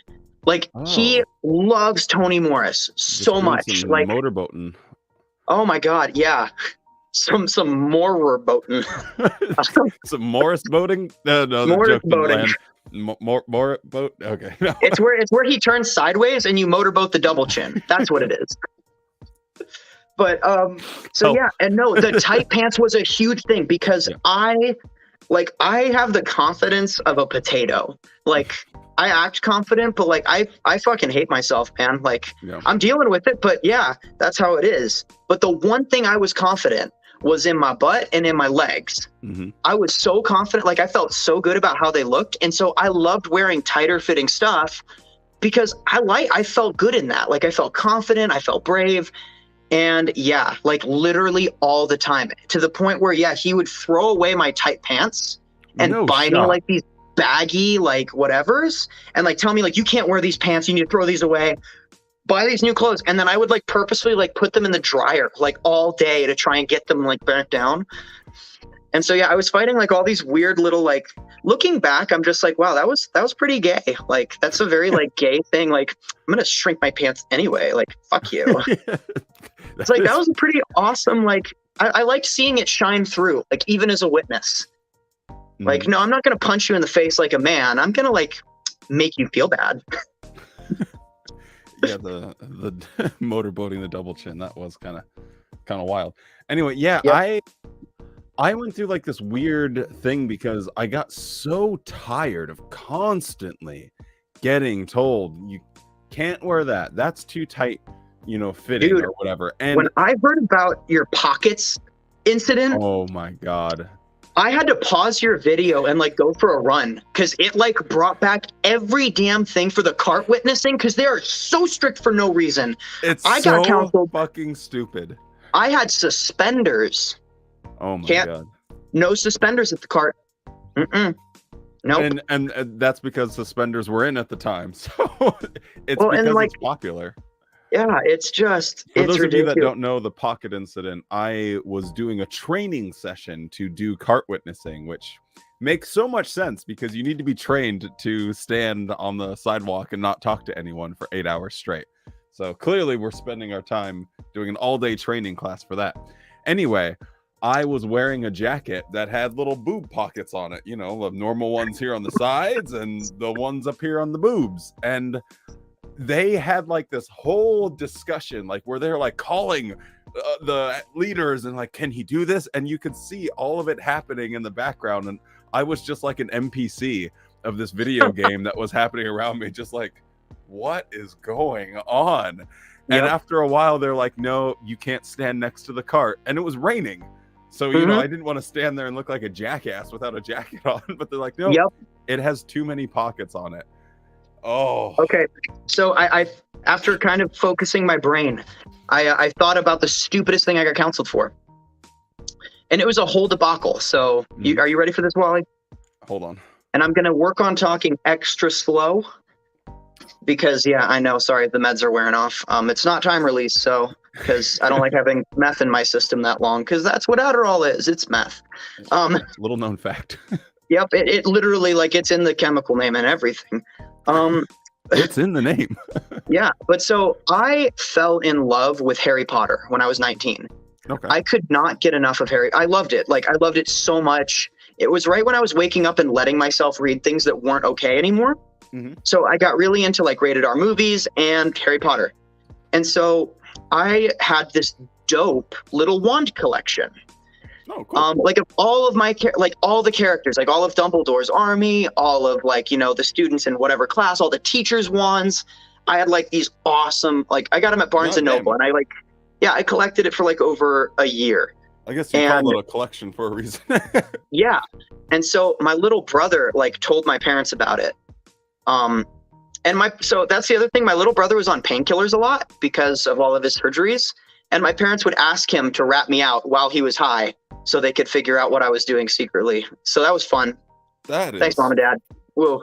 And so, yeah, he like, I think he was either like high at that point or yeah, they just like pressured him or something, but he told them. And so they were like freaking out over it. Like that there was magic in the house.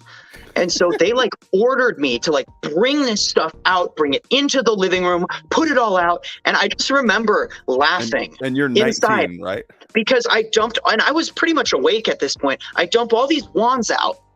And my mom physically like gasps and recoils like it's some like, oh no. And I was just like, are you kidding me? Like, you didn't okay, do that so when I like, picked up all the sticks from our willow tree yesterday. And so they were all like, and I put them in the compost. You weren't and so freaking out like, over those sticks, but now you're freaking out over these sticks. Exactly. Nope. And so I was like, okay, like, here's the deal. And they're like, well, because wands have power and magic and all of this. And I was like, okay. And so I like picked up a wand and I was like, Avada Kedavra.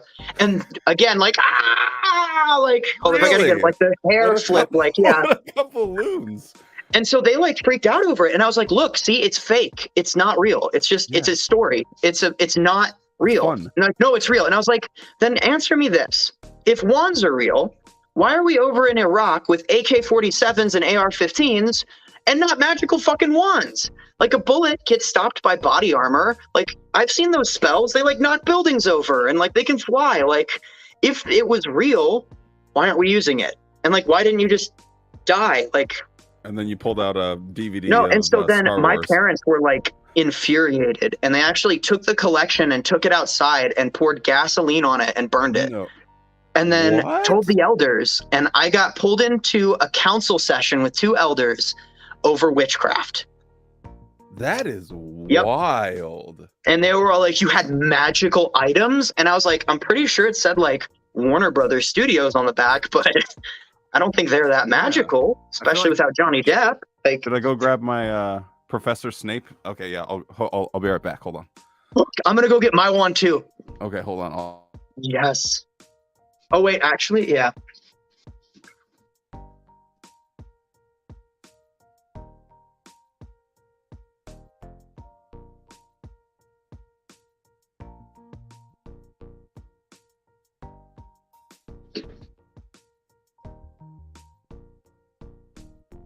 See, it didn't do anything.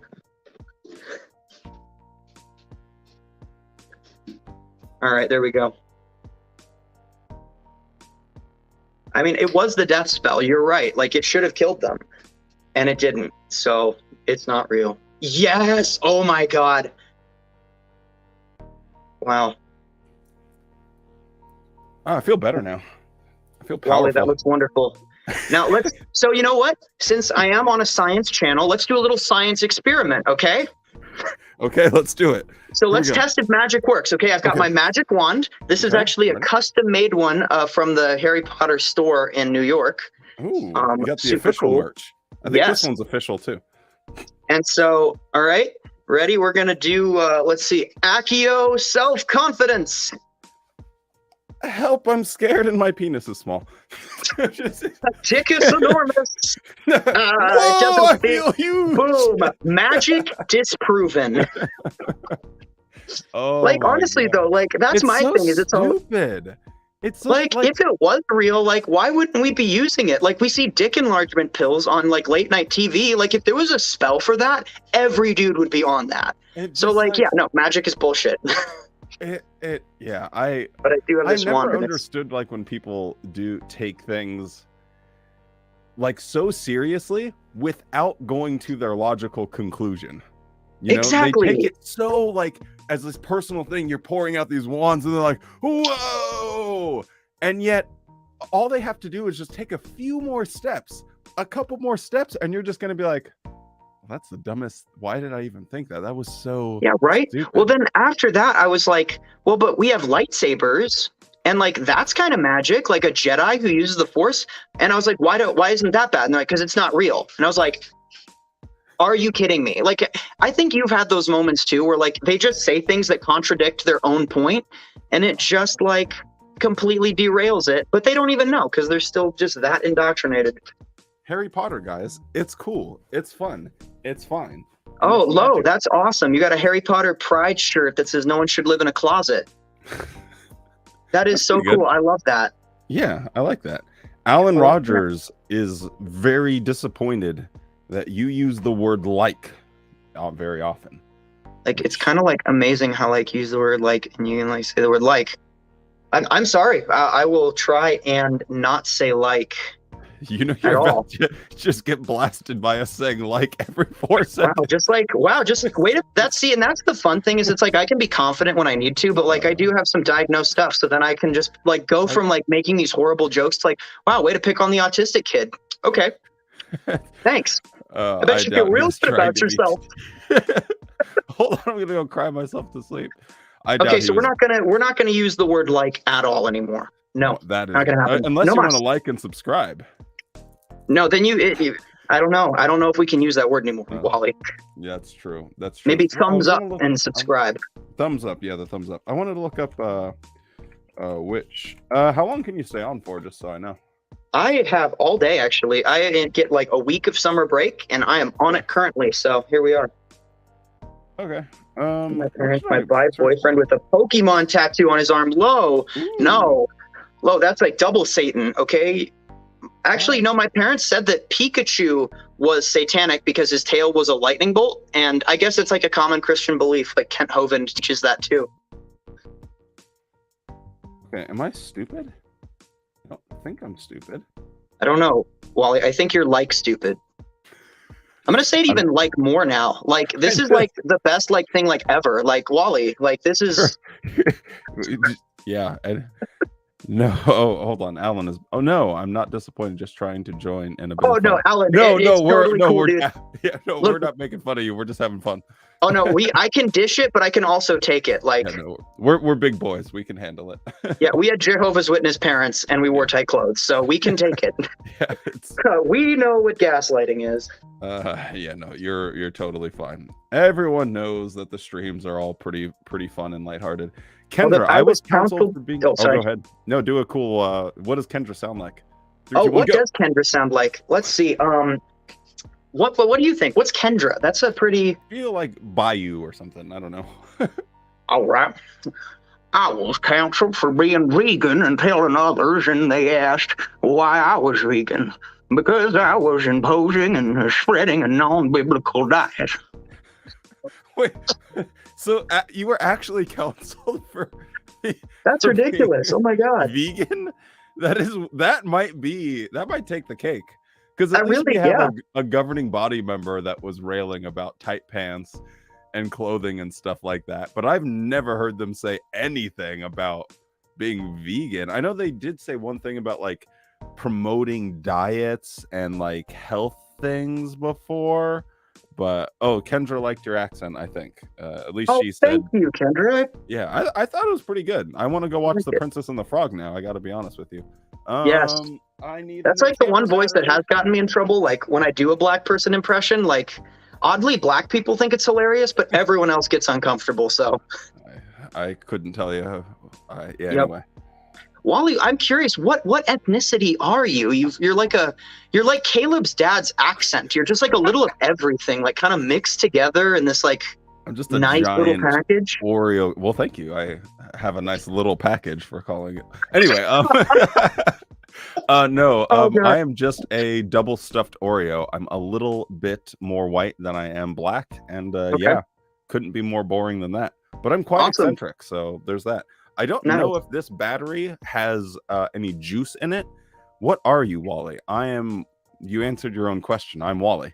He's Wally. I mean, he's a Homo sapien. I mean, we're all homos. Okay. Yeah. No, the little thing is blinking on my camera, telling me that it needs a new battery.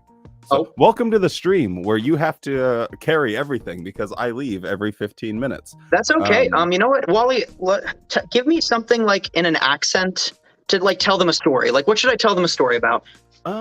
Let's see. Tell them the most awkward field service experience you had, and do so in a real, like, hardcore good old boy accent. All right, I can do that. Okay, I'm gonna change camera batteries. I'll be right back, guys. Sound good. All right. Now, me and my partner, we was walking around just down by the, down the street, and we're doing the ministry work. I can't do this with this on. I need like some other accessory that makes me feel more country. I don't know. I just have a gun. Like, that's pretty country. But no. So we were out just hitting that pavement, and we had this Bible student, and she we come to the door, and she is just like saying that she's having this problem with demons. And, I was a little bit weirded out by this. I was with my service overseer at the time. And so basically we walked into a tweaker's house. This little old bit of thing just sitting on the couch. I mean, she got the pig marks all over her face and all that good jazz. And yeah, she was messed up. But she was talking about demons. And for some reason, my service overseer thought that it was like the best thing ever to just like stay, like it was a blessing from the Lord, like, she's dealing with demons and here we are to come get them out. But now he believed that, but I just knew that she was batshit crazy. This woman hadn't probably washed a dish since the Neolithic. This woman had a house that smelled dirty as a dying raccoon in the middle of the road in a hot July day in the Alabama road. Son, I said road twice. Sorry. But now this woman, I mean, it stank. She was not okay. And she said that we were like these men of light. And it was just like an hour of us trying to get her into the Bible teach book. But she just wanted to keep talking about her demons, And so it was just like 2 hours of just sitting on this woman's just disgusting, like, roach-filled house. And it was just, it was an awful experience. And then I left, and I was like, thank God that we don't have to deal with this anymore. And then that service overseer was all like, well, we're going to go back next week. And we went back for weeks, for like 3 months, until he finally got it. And she was crazy. That's the story. I got just the perfect amount of that, just to make it really awkward and weird. So it was good stuff. Lovely. Let's see. I know this is like one of my favorite questions. Signastep had a super hot chick open the door in a towel. Yeah, that happened to me one time. And she was like, do you want to come in? Do you want to come in? And it went up like, it went up fast. I was going to say something really bad, but And it went up quick, so I had to get out of there. I had the little messenger bag, so I could like kind of swing it to the front, and then got the hell out of there. See, I had no such luck. I actually had to walk out of Aquaman with my mother because it was that scene where Jason Momoa lands in the submarine and he's just like he's like dripping and like he's shirtless and he's all tatted up and he's got this like necklace and like the necklace like literally like it's cradled by his pecs. Like these wet pecs are just like holding this necklace. Wow. And I just wanted that necklace to be me and I wanted to live there. Was it a pearl necklace? Okay, anyway. But yeah, so I just like freaked out at that. And my mom was all like, do you find him attractive? And I was like, yes. I mean, yeah, I'm having a physical response. And she's like, then we need to leave because this is a temptation. God damn, and really? That is wild. I mean, I don't know like how many people can like look at Ryan Reynolds or something and just be like, he's not attractive. Like, right? What's like, wrong with you? Like, I'm not. Like people... I'm just straight as can be, but I mean, he's a very attractive man. I mean, yes, that's very true. I don't get it. I used to get invited in all the time. I never thought about how that is actually truly terrifying. Like, because there are some really wacko mode people out there. Yeah. Wait, no shot. I found my return visit dead in her living room. I don't want to laugh at that, but that is wild. Chicks. I mean, you could look at it like you sent them to paradise, like same day shipping. Like, nope, we're not making that joke. We retract. Okay, the joke has been unmade. I retract. Libelous. No. I'll just delete my comment. There we go. Following in the footsteps. Jeffrey Bezos out in service finds his return visit dead in the living room and just says, same day shipping to paradise. Prime paradise. It's called Jesus Prime. But it's like the JW Amazon. Instead of like a little happy face, it's like a frowning face. Yeah, or just something that's super neutral because they just like, yeah, you can't be happy, you can't be sad. Just, well, exactly. Well, that's why I don't have any wrinkles on my face, and I probably never will. Chrissy, you like Star Trek? Okay, who's your favorite captain? I gotta know this. Oh boy, we've been down this road before. I don't like Star Trek. I'm a card-carrying nerd, and I'm fine with it, but I don't like Star Trek. I've just not... It's never done it for me. You know, it's a little talky sometimes. Like, they just talk so much sometimes. Yeah, I felt like some of the writing was just rough. But anyway. Yeah. I won't yuck anyone's yum out here. I'll just pet Zizi instead. What a saying. I'm going to use that. It's a good one. I like it. So then what was the weirdest thing you got counseled for? Like, oh man. The weirdest thing I got counseled for the funniest or weirdest? Let's go funniest and weirdest. Okay. What scores the highest in both categories? So the funniest had to be a corduroy jacket. And it's like I forget like the ratings on them, but they have like there's like the really thin corduroy. Mm-hmm. And my brother had a corduroy jacket that had like the thicker ribs on it. So mine were thin and his was thicker. And I got counseled on my jacket looking too worldly. And I'm like, me and my brother went to the exact same congregation. We were both like serving, and it was wild. And I'm like, what's the difference here? Like, I literally don't understand. And they're like, well, I think it was just the fit, because they could never answer it. And the fit question, not trying to do the bad thing, but I wear clothes that fit my body. And that seems reasonable enough to say. Now, if someone else also wears clothes that fit their body, but their proportions might be slightly different to mine, if you're going to counsel me about that, you have to counsel them as well. So I shouldn't be penalized because I go to the gym every day. Exactly. Do we want to talk about the ass belly thing that we talked about before we aired? Or Yeah, I was thinking of the same thing. are you thinking that it's time for ass belly? Yeah, well, let me do one awkward story though, and then Please do, yes. because it's really funny. So me and my the coordinator of Body of Elders, me and his daughter kind of had a little bit of thing, and we had been kissing and holding hands and stuff while we were pioneering together. We went to pioneer school together. We did early morning witnessing, the whole kit and caboodle. Anyway, he found out about it because she had told one of her friends, and her friends told the elders.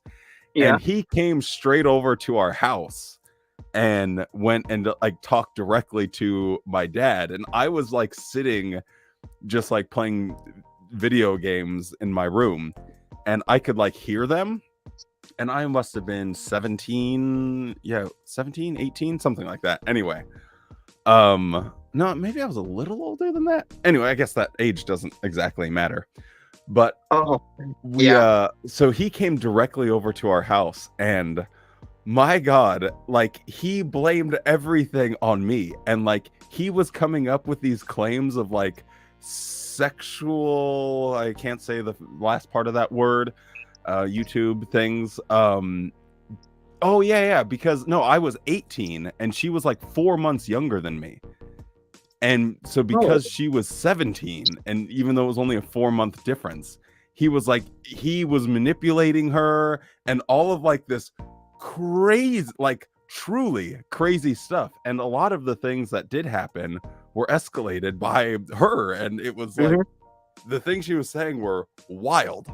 And anyway, it was so funny looking back on it, because what was the actual crime that was committed? Right. What exactly. actually happened? Like, 2 people exploring their sexuality. Did anyone get hurt? No. And by doing it in the most innocent, clothed way possible. Like, it was so vanilla oatmeal. Like, it's not even hot or cool or sexy. Like, I can't even be like, yeah, I'm a big man. Right? No, but oh God, like I'm a little bitch boy. Oh God. Here I'm getting accused of some truly wild and crazy stuff. God. Oh my God. Oh my God. So that was probably like the thing that like makes me laugh looking back on it. But at the time it was so stressful, and it became like within our whole area, it like blew up and everyone knew about it. Everyone was talking about it, and it was just completely crazy. Gotcha. I just thought of a couple like quick fire fun little council points. Speed run, hold on. We need speed run music. Is there any? Yes, please. Okay, this is our speed run music. All right. So I got counseled for wearing headphones while driving my car from an elder who drove past me. He said it was against the law, and I simply sent the law back saying that it's legal to drive with headphones in, and he left me alone. The guy that came over to my house, he was known for speeding, and I like called him out multiple times because he drove like an absolute asshole all the freaking time. It was great. Anyway, go ahead. I got counseled for bringing a Doctor Who sonic screwdriver in the ministry. That lit up and made sounds, and it was so cool. Like I did. Doctor Who was fine though as witnesses, wasn't it?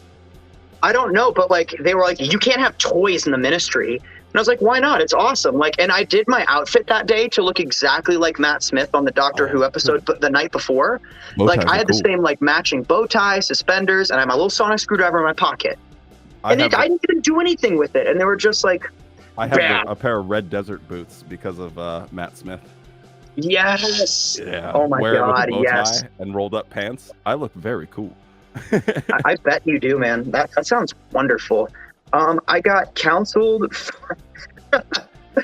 I got counseled for not giving a depressing enough talk, because it was a talk about sin.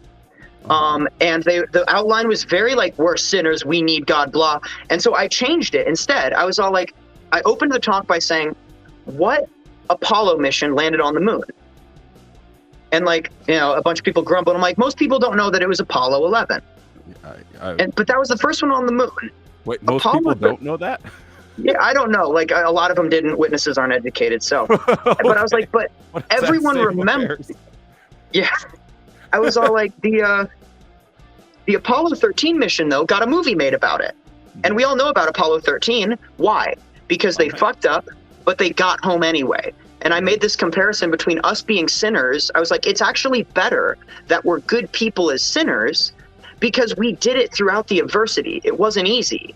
And the elders were all like, that wasn't the point of the talk. You needed to show that we need forgiveness and we need God, not make people think that they're like good people for being good people. Like, it wasn't gloomy enough. Imagine like being in school and you give a presentation and you get counseled by your professors about being too logical. Right? Like, that was too reasonable. We need you to be more dramatic and hyperbolic. Hey, like, instead of cut the shit, it's just like add it. Just shovel more in there. Oh my god! I got counseled for brightly colored socks. I never got counseled for that. That was something that was allowed. I got counseled for my hair being too long and also for being too short. So it's like that scene from from Parks and Rec where he's like, believe it or not, right to jail. You know, you do this, jail. So I feel like this, it's like long hair, counsel. You have short hair, also counsel. You touch a woman over her clothes, believe it or not, counsel. It's the same thing.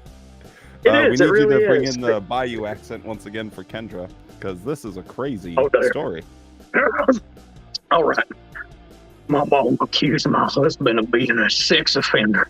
Because that's not nice. I should read this seriously. So okay, my bad. Okay, I'll just read it in my stupid sounding voice. Wally, your buttery voice. Because he asked for a picture of me in my underwear when we were dating. That's like pretty. That's wild. That's pretty bold to ask for like a sexy picture while you're dating. But that's also just not how sex offenders work. Like that he asked for consent. That's literally the opposite of what a sex offender is. So I don't get what her comparison is. He's literally not.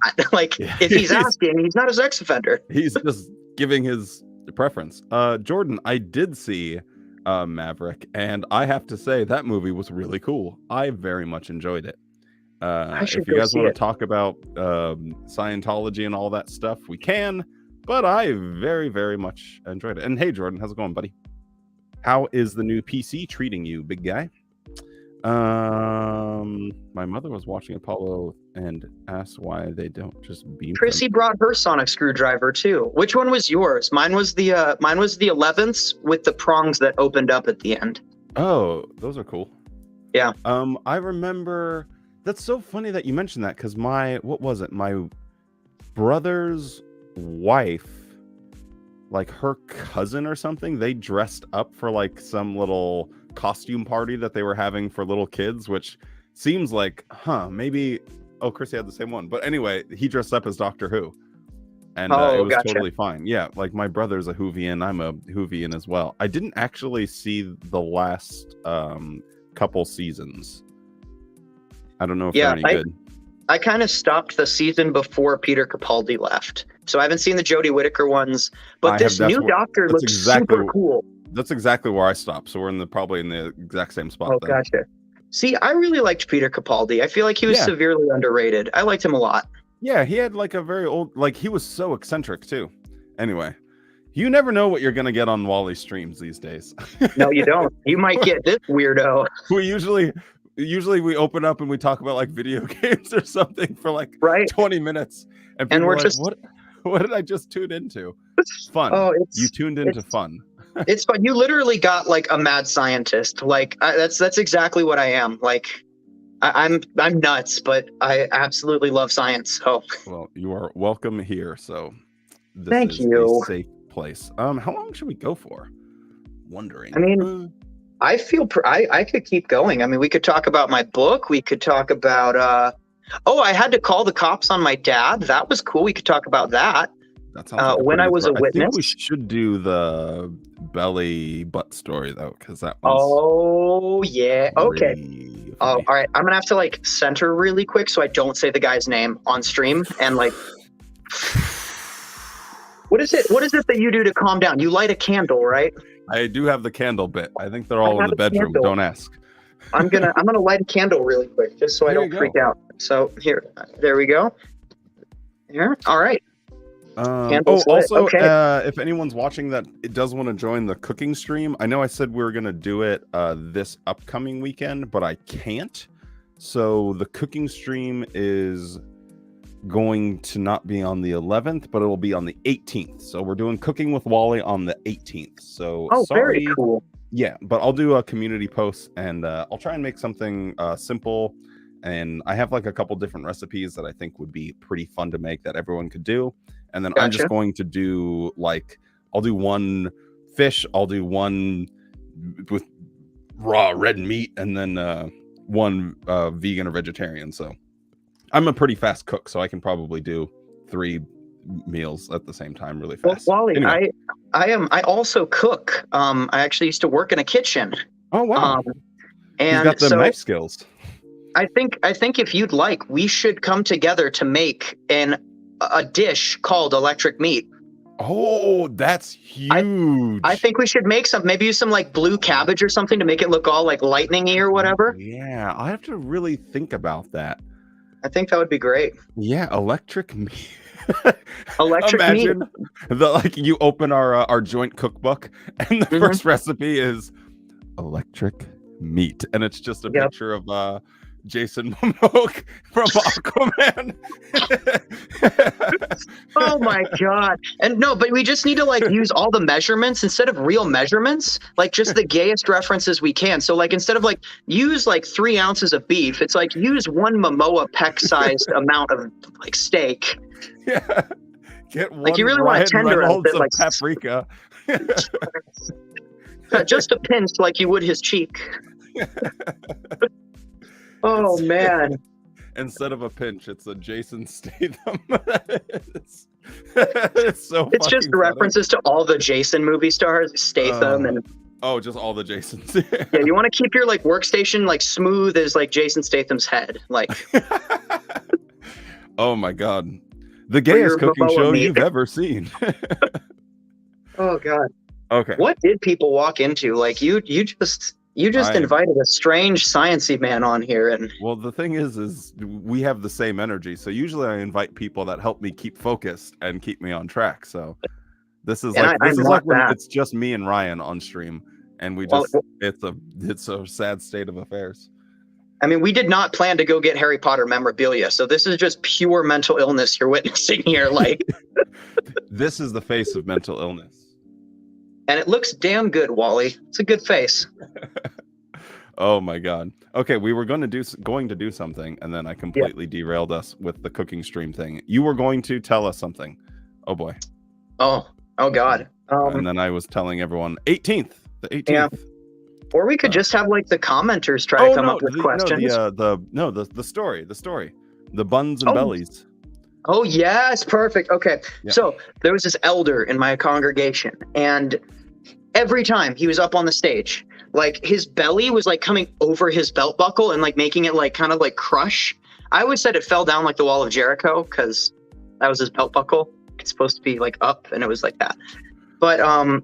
Yeah, and he had this massive belly, and like he came up to me after one meeting because, like I said, I was confident about my butt, and like I liked how it looked in tight pants. And so I was like hitting the gym, I was running a bunch, and he comes up and he's all like, that is very tight, like on your behind. Like he's trying to be so weird about it. Like, and so he's like, okay, so this is inappropriate because, it pushes out and it shows off things that we don't want, to be showing to everybody. And I just said, well, but my ass is like about the same size as your belly. It's just the other side and up. Like we have the same thing, just different location. And he really, really didn't like that. And yeah, I mean, so again, yeah, and that's like, what ass body belly shaming, is. I'm really not about it. Like, because like it's your time, do what you like. It's fine. And I'm not the gatekeeper of what's okay and what's attractive or anything like that. So, do your thing. Exactly. Be healthy, please. Because I would like for people to be healthy. But anyway. But it's so true, though. Like what a double standard. What's with the fascination about my ass? Right. And what's different about that? And like, if I have a hanger, but it's like sitting in the back, what's the difference between having a hanger that sits in the front? Exactly. And isn't it strange that like my habit to get a nice butt was healthy? I had to work out, I had to work for it, I had to get nice clothes. And I was like shamed for that. But then him being like, overweight, which is scientifically, it's not a healthy place to be. Jehovah's Witnesses could say it's a defilement of the flesh if they wanted to. And yet, like, he's okay doing that. But I try to be healthy and do something and look into myself, and it's not okay. And I'll say it too. Like, I'm not fat shaming anybody. I look at like, but it's the getting belly fat. to the belly. Yeah, to exactly. Yes. Which is the funniest. Is that a juxtaposition? I don't know. But I guess belly to butt. You got that ass stomach. Position. Now we got more. Chrissy, I'm gonna show your comments. You said it in a public space, so welcome. She's bragging out here, everyone. I used to coach CrossFit and was the squat queen. I can't, that's something awesome. That is really hard for me to even like get my head around is, being a dude, like even for everything I complain about, getting counseled and stuff like that, it was way easier for us. Oh, hands down, women had it way, way worse. Like, yeah, we were little baby boys. Cause like, how did I get, yeah. And you don't have any say in the matter. Like when you're a dude, you can kind of clap back like you did with the belly to butt. Or I'm like, well, no, I'm wearing clothes that fit my body. So that guy has to wear a parachute or whatever. Like you can't counsel me, but we could say those things where as a sister in a congregation, you're just going to say, oh, okay, I'm sorry. And just like not be able to have any platform to like express yourself at all. Exactly. And it's horrible. Really. It's really horrible. Well, and I mean, just like, it's so crazy too, because like, yeah, our dreams were limited as men. Like, if you wanted to be an actor, like, too bad. If you wanted to be a doctor, not going to happen. But like, we had some dreams, right? Like we could be a pioneer. We could be a Bethelite. If we liked singing, like we could sing at Bethel, maybe. We had like a future. Yeah. But women in the organization truly don't. Like, it's so sad because when you think of it, a woman's value is tied to a man.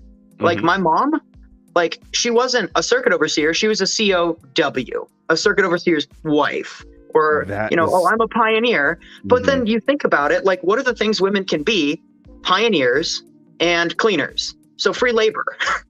That's all you have a life of looking forward to is either being a maid or a door-to-door salesman.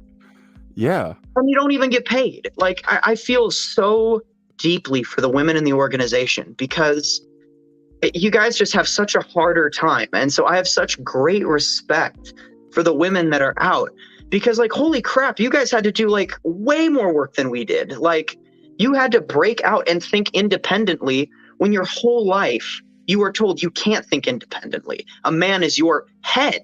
That's where you do your thinking. And that's the man. You don't even get to think. And so just seriously, well done to all of you women in the comments. Chrissy Parkins, you're just like absolutely killing it. And you seem like a very like bubbly, cool person. She's pretty cool. And just like, damn, like you got out despite all of that. Like you had to do all the work Wally and I had to do. Well, and we stood over you because I remember like, I have my little clipboard at the convention and I'm like doing my cleaning assignment or whatever it might be. And I'm just like directing traffic. Right. That's all I'm doing. And yet you feel like you're a big man on campus because you're directing traffic and everyone else is doing the hard work. It's crazy. It really is. Well, I'm actually going to be doing a video coming up about comparing kind of like how witnesses talk to, women, especially in judicial committee meetings, and comparing it to the U.S. justice system. Because it really isn't fair that there's no representation. Yeah. Like you don't show up to court and you don't get a public defender. Like everyone has the right to a lawyer. And yet with witnesses, like you just show up and it's 3-on-1 and so future video coming out about that. Yeah. I look forward to it. Wonderful. You said something about singing and I was just going to bring up something. Yeah. If you can keep the people entertained for just like a moment. Oh, lovely. Okay. Well, people, I was hearing about a love triangle thing and I couldn't read it all. So I don't know what that was about. Someone's saying it's nothing, but it sounds like a love triangle. So that's certainly something. Where are my wedding pictures? I'm sure they are somewhere. Really shocking. Yes, I want to do something with Dax the Scholar because, like, she's super cool. She's one of those people that I feel just has absolutely zero bias, and she just sees completely through all the shit, all the like whatever else, and just gets right to the point. And I love that about her. Huh. I don't know where my. I thought this would be easy to find. No, you're all good. I'm just going through the comments and. I can't find pictures from my own wedding. Really? I don't know where they are. Wait, is this on? Wait, you can't see this on screen, can you? No, sir. Okay. Where are those? Man, it was going to be a cool, funny story, but now... That's all good. I'm supposed to be keeping people entertained, so... Yeah. Come on, do your goddamn job, you jackass. I'm sorry. I know. Let's think. What was a fun time? Oh, I got to do preaching at a chocolate factory in Costa Rica, and that was really cool. Like it was one of those like chocolate factory. Yeah, like it was like one of those yearbook experiences where like you go and they like stop everything and like they bring all the people to listen to you. And I was so excited about it. It's like, whoa, what are you going to tell us about Jesus? And I was so excited. And I like gave my presentation and none of them were interested. And we just left and got some chocolate. That sounds like classic Jehovah's Witness preaching times. Right? Like I was ready for this like holy experience. Like I was 18 at the time and I was really trying to look for God because I wanted him to be there. I wanted him to exist, but I didn't see the evidence for it. And so I was just like, this is it. Jehovah's showing me the way. Finally, like I'm going to get all these studies and whatever. And then, yeah, no one cared. And that was it. Okay. That's China. So, yeah. Where did you go in China? I found my pictures from China. We did some time in Beijing and then we did some time in Xi'an and then Guilin and then Shanghai. Guilin is so freaking beautiful. See, and I know that it can be, but when we went, actually, it was so smoggy and polluted. Oh, really? The river looked awful. Like the Lee River looks terrible. And like, yeah, it was so smoggy in the sky. And yeah, like it was sad. I saw the pictures though, and it's clear. That's really cool. Yeah. I'm trying to think. Oh, yeah, it was a little foggy while I was there. Sorry, I'm going through pictures, so you're good. I'm kind of like looking through the comments. Oh, okay. Did you see this thing? Like it's like you can see like a bunch of horses or whatever on the Lee River. But yeah, I guess it was a little smoggy while I was there too. Yeah, it looks like it. Anyway, sorry guys. I just realized I look like a thick Irish version of John Lennon. Like when I turn my face, like with the little 70s vest and the hair. Yeah. Ooh, terracotta soldiers. Oh, this is a cool picture. Sorry, this sweet. is like story time with Wally. So I went to like the show. I'm gonna read China. the comments. Fucking hell, bitch. Oh shit, that's the one. Like they had like the most beautiful show. But they had like these dancers that were doing like all of this crazy stuff. This. Oh, okay, yeah. Was it at the Red Theater and like I think it was Shanghai. Shanghai, yeah. Yeah. Yeah. Wait, when were you there? Because this looks exactly like 20. I would have to look. Maybe like 2019. Okay, gotcha. That's weird. I was there 2014. Oh, okay, a little earlier. Oh, yes. How do I have pictures of this, but I don't have... I was going to tell you a pretty funny story, because the guy that does a lot of the singing for the JW Broadcasting was in my wedding. Is it the Best Life Ever guy? I don't know if that's him. Because I swear, I actually genuinely like that. All of these pictures are just gone. I have pictures of other people's weddings that I did like the photography for. Gotcha. I don't know. I am so confused. Well, just like kind of like let me see. Sorry guys, I know this is like we've completely dropped out of content mode, and I thought it would be a really funny thing, but well, here, you find it. I'll talk about the comments. So someone was talking about Jehovah's Witness therapists, And Oh, yeah, yeah. they're definitely out there. They are not like usually full on like actual psychiatric professionals. They like take a couple classes at a community college, and they work with something called cognitive behavioral therapy that works with mental remapping. So it changes the way you look at the world and the way that you see it. But like all tools of science, you can use them for good or you can use them to hurt people. You can use an atom to power a city or blow it up. And it's the same with psychology. And so what they do is they teach you to reframe your mind. So you're in a cycle of fear, so you will not leave. You will be far too scared to. And yeah, don't go to JW therapists and report them to your boards, which is what I'll be doing because As you it's a whole should. process. And yeah, those people should not be practicing medicine. Oh, low like System of a Down. At least everyone has good music taste here. I am My God. actually like perplexed because I thought they were all on. Now, my mom does have access to my OneDrive. Oh, 'cause geez, we- I am just seeing Chrissy Parkins, the 20 years older than me. And she called me a cutie, Wally. She called me a Well, cutie. that sounds Wow. hot. Hey, Good. my little Pimo. Okay, well, I can't find these pictures, so now no one will believe my story, and they're like, Wally, you're a liar. I don't Oh. I got soccer pictures of my nieces and nephews, pictures of hiking. How do you not have So pictures how of your freaking I'm wedding? curious about that for you. Like, I don't know if you can talk and look for stuff. Are you able to do that? Yeah, Or- I have a very wide bandwidth. So what do you do with that pain from losing your, because to me, it's like the worst kind of death. Because I know you were talking about, you were very sad about not being able to see your nieces and nephews. And my Yeah. little brother was my best friend. And they're Yeah. all still alive. They're all still here. And yet we have to kind of almost mourn them. So how do you deal with that pain? I struggle with that all the time, to be honest. Like, really, it always makes me angry. Like, I haven't found any peace yet because I was so close with them. I used to take them every single week. I would take them out in service with me. I had car seats that I would have in my car. Oh, man. Every week we would just come and hang out, and like we were just like the best little buddies, and we'd go shopping together, and I held them before my brother held them.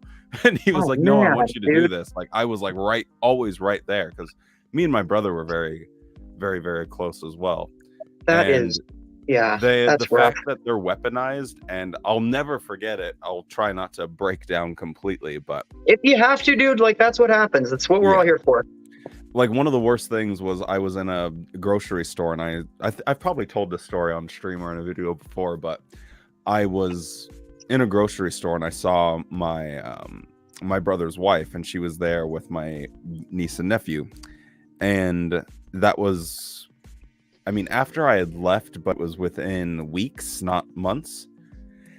And I was still at this point, like, still technically a ministerial servant and a pioneer. I don't even think they had announced that. So, I mean, I was still whatever. But I saw them in a store, and they started yelling, "He's bad. He's bad." Oh, and they man, turned dude, around and that's- ran away. And I just thought, this is their life now. Like, this is their reality. It is. Where they are being taught that me, Wally, big old tough guy, but he's a big softy at heart, like, I am an evil person that's not worth saying hello to not be part of their lives. And it's just difficult when it's like, you know, one week you're sitting and reading a book to your nephew and rocking him to sleep and putting him to bed. Mm-hmm. And then the next week they're running away from you saying, "You're bad, you're bad, you're bad." Right. It's just turbo fucked, man. It's really fucked up. It really is. I really try to get it out in writing, and I feel like that's been the best motivator.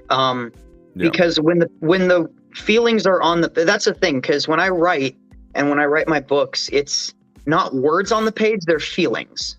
Yeah. And I take those feelings of pain because I'll kind of tell my little story about that. My little brother was my best friend. Hmm. My partner met him one time, actually, just before I was disfellowship, because he wanted to meet her. Hmm. I'm pretty sure I'm going to spend the rest of my life with this person. So he wanted to meet them, and they were just like, you guys are the same person. Like you're like clones. And when we were little, everyone thought we were twins because we oddly looked alike too. And so we had like, I came out to my brother actually, like, and he was so loving about it. He was like just so accepting and so caring, and just this. He's just a bright light of a person. And whether he stays a witness or not, he's going to help a lot of people because he's a good man. Always has been.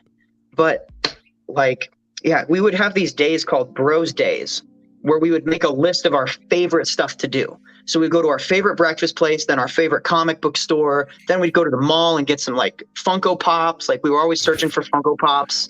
I've still got like a massive collection of them. And so like I was so close to him, and it literally felt like half of my body got ripped apart. And like my heart, like every organ in my body got sawn in half and just lit on fire. And it hurt so bad to lose him, and to know that I was going to lose him, because I knew when I was 16, I came to the realization, I'm going to lose everyone I love. Yeah. They are going to think I'm a monster, and they're going to hate me, and there's nothing I can do about it. And for what? And so I took all of those feelings and I wrote it into a book. And so, yeah, I published the book when I was 18, but I took all of that loss and all of that feeling and all of that pain and agony that I was feeling, but I made the characters triumph over all of them. And for some reason, that made it better for me. Writing these characters. My second book is actually dedicated to my little brother, and my third book is dedicated to my mom. So if you want, I actually could read you like the letters to them in the front of the books. Yeah.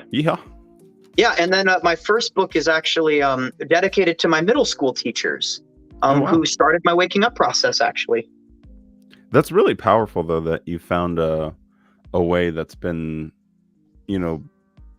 positive for you and keeps you sort of grounded, or maybe not grounded, because who the fuck of all of us is grounded? We're all floating out in space, but it gives you something to do that you really are passionate about and care about, and you can put it into a creative work that other people can enjoy too. And there's something powerful in that, like taking your pain and using it to empower other people. Exactly. Yeah. And show them that, yes, it hurts right now, but you can get better for it. Yeah. And you will do better. So yeah, this is the letter that it's actually going to be in the front page of every single one of my books that I sell. Just like in the one that I've got right now, it's on the front cover to my teachers. So it says, "For my dearest brother, within these pages, I try to understand where it is you've gone. I've lived a lifetime of happy memories with you. Hold and on as one I second. complete, I'm gonna kill the music. Oh, sorry. Boom. We're gonna kill the music. We're getting into full theater mode here. Okay. Yeah. You have the floor. All right. So I said, I've lived a lifetime of happy memories with you. And as I complete this second book, it has been over a year since I have ever even seen you. It pained my heart when you told me that even if the cult was a lie, that you would stay. Nevermore, my love for you is still there as much as ever. You will always have a home with me. And as our characters come apart and fall apart, or come together and fall apart within the pages of this book, I hope that you can see what it is that we've become. You, my dear friend, are the strongest soldier I've ever met. Your battlefield was within your bones and inside your body, and you still fight on to this day. But you face another battlefield, a battlefield of reality.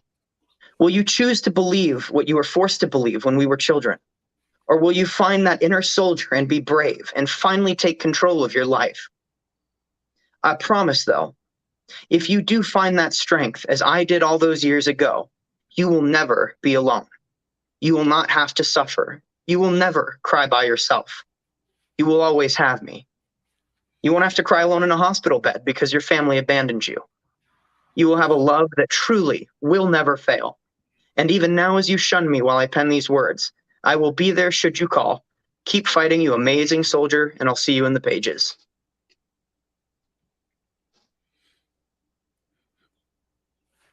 Yeah, that got me a little bit emotional because it it hurts, and I got that out on paper. Those feelings, it literally cuts you to your heart, and you just because you know they're still good. And maybe that's something unique to me because I know some people say like, oh well, if my family left, I could never talk to them again That's me. because of what they did to me. But I don't feel that way. Hmm. I still see the good in them. And I know that if they can get up every day with their health issues and go knocking on doors, they fucking care. For Yeah. my little brother to cut me out of his life because he thinks it's the right thing, it's the fucked up thing to do. But you know what? He's willing to sacrifice his family for what he believes is right. Yeah. And yeah, that's sick and it's terrible, but I love him. And I Hmm. will never stop loving him. Love never fails for me. It did for the witnesses, but it doesn't with me. And yeah, that'll be in the cover. The second book, The Forever Winter, comes out in a couple months. It's the sequel to Icarus Falling. And so Icarus Falling is based on me. The three characters in it are all different aspects of my personality. And The Forever Winter is about There's my little only brother. 3. I think there's like 17. Yeah. But yeah, so the second one is about my little brother. And it's about because no matter what he went through and no matter how much pain he was in, he was always my hero. Always. And he still is. And I want others to see that. I want others to see that you can hurt, you can be in pain, but that is not an excuse to not be excellent. Because look at this kid, like he did it. Why can't we? And so yeah, that's the I, forward I to my just put brother. a link in the chat if any of you guys are interested in that book. Wonderful, thank you. I just put a link to it on there. Sorry, I often become speechless in this time because I'll either start crying uncontrollably or I'll start swearing and yelling uncontrollably, and I'll go on one of those classic 20-minute Wally rants where I talk about things. But I'm not going to do that. And then we're almost done with the third book now. That's the thing with book writing is once you finish writing, that's like half the job. Yeah. Because then there's like paper material, cover size, like it's a huge process. But so yeah, this is for the third book, and this one's to my mother. It's a little bit harder, because Oh boy. yeah. But so here we go. So to Madre, I never Buckle up, called her buckos. mom. Yeah, she actually tried to raise me bilingual, despite being like a super white Ohio woman. She actually like raised me to be able to speak Spanish really well. So I always called her Madre. I never called her mom. Hey, Tammy. Yeah. So this says, to Madre, from the nightmare children's books you made me read, and from the constant fear of the end of the world you so vigorously crammed into my developing mind, you told me that there would be no time to write books, no time to learn medicine, no time because the end was almost here. You made me fear my books. You made me fear my body and fear the entire world. You preach genocide as the world's solution, and the horrors imagined in the pages of these books that I write, I learned from you. I learned to pen these words of fear from your teachings. The feelings of these books I felt as a result of your cruelty, scaring a child with Armageddon so they serve the religion. It was because of you that I felt the deepest cuts and therefore was able to pen these words filling now over 1,000 pages of books. And yet, there is light in you. The path to hell is paved with good intentions. This book is about new beginnings, new families, started without my mother, the life I've lived without my dear mom, the life that I've lived and the people I've met and the love I've had that I can never tell you about. Love and life that happened to your son while you stood fast to shun me completely until I comply. The feelings of hurt and betrayal in the past 2 books are a result of you. This one, I am free of you. I'm in command of my new life. And while the train of my life is miles down the track, barreling towards a future that only gets brighter, there is still room for you. I hope that as you read these words, you see what it is that you did to me. And yet the man I am today is because of you. You gave me the strength to take the pain you put me through, the strength to love a beautiful person, and the strength to get help, and the strength to write. I learned these from you, as you worked as a single mother to put food on our table. Our train mom has left. but I always keep a seat for you. And so long as you live, it's yours. And I hope you're at the next stop on the night train, because the book is called The Night Train. So yeah, my parents always said, like, we're not shunning you, you're shunning us. Nah, you guys are always welcome. Every single one of my family members, everyone in my congregation, you can come over anytime. Just give me a call, and I've got a spot at my dinner table for you. I used to say that, but I've become an embittered old man. That's okay. Maybe I will too, but who knows? Probably. Maybe they'll see it. I think hope is important. Hope is important. It's the thing to fight for. I guess. Yeah. That's really powerful. I mean, you said it in a much better way, but the concept of it's love on their terms. It's you will shun me until I conform to your beliefs. Yeah. Well, in a couple days before I was a disassociated, or they just disfellowship, but whatever. My stepdad was saying that, we still love you even if we're shunning you. And I was like, you believe in the Bible, yes? And he was like, yeah. And I was like, okay, 1 John 4:8, what does it say? Or not that I did a video on this, but basically where it says your faith is proven true by works, and that faith without works is dead. And I was like, you cannot claim to have faith in a love with me if you don't have the works. You can't be a witness without preaching. You can't love your son without talking to him. It just doesn't work that way. Yeah. And so, I was all like, either follow your Bible or don't, because I don't believe in it. I don't play by its rules, but you do. So please do play by the rules. If you say you love me, then love me. If you don't, and you don't show it, well, then you don't. Sorry. Day late and a dollar short. I want there to be a universe where they hear these words, because I want our families, all of our families, anyone watching this, like, I want everyone to know, like, it fucking hurts. Yeah. Like, it does. And actually, every day, like, there's something that, like, exists in the back of your head that reminds you and causes, like, this self-doubt and cripples you. Mm-hmm. All of this horrible things happen. Yeah, because exactly. of the stupidity of them not even following their own Bible. Exactly. Like, it's actually stupid, and that's what's so frustrating. Is like you can hardly put a finger on it. You're like, I can't even identify the thing because it's so fucking dumb. Anyway. Yeah. Lo made an interesting point. She said that sometimes euthanasia of hope is also a good thing, and I agree, but hope in a way that it doesn't cost you anything. If your hoping is causing you to lose sleep and it's causing to hurt you and have a mal effect, then it's not for you. Your life. Then it's time to get rid of that hope. For me, I hope, but it costs me nothing.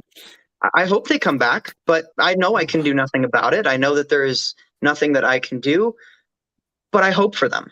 And it costs me nothing. It doesn't have to do anything, but if they showed up at my door, I'd come through for them. It's just how it works. That's powerful. But man, sometimes you do. And I actually held a funeral for my parents on the mountain up just a little bit ago, actually, because I sent them a big long text, basically just explaining to them that, look, like, you're not showing love to me. You've had 2 years and I'm giving you one last chance. I was like, I'm going to be at this coffee shop at this day, at this time. I'm going to wait for an hour. Mm-hmm. And if you're not there, then I'm getting out. I'm going up to the mountain. I'm going to bury a picture of you. Yeah. And so, that's true. I euthanized a part of the hope that was still hurting me, the part that was longing for them, the part that was pining for something that they can't give. And now because they really can't. A powerful thing in your life, and it's like, I'm the bigger person, I'm the better person, I am I want to be on the right side of the equation. Yeah, well, that's the thing. It's more mathematical, I suppose. Yeah, well, and it's like I scientifically see that the universe is going to end eventually. We're all going to die. It's all going to expand into nothingness, but I hope it doesn't. I hope we build a starship, or I hope we can USS Enterprise restart the sun with a hydrogen bomb, and that's why I want to do science. I want to figure this stuff out. I want to go to Mars. I want to see what's out there. And you don't want to just sit around and wait for Sky Daddy to fix everything. No, and I told my mom that, actually. And in the world, people, you should give it a try sometime. I had some excellent conversations with my mom and stepdad just before I left. And yeah, that was actually one of them. I was all like, how do you think that's responsible to raise children to think there are no consequences for the things that they do to the environment, to other people? Because in the end, God's going to take care of it. So why worry about anything at all? Yeah. Because, yeah, my mom also said, like, well, if the whole world was Jehovah's Witnesses, there would be no war. And I was all Have like, you ever been to a congregation before?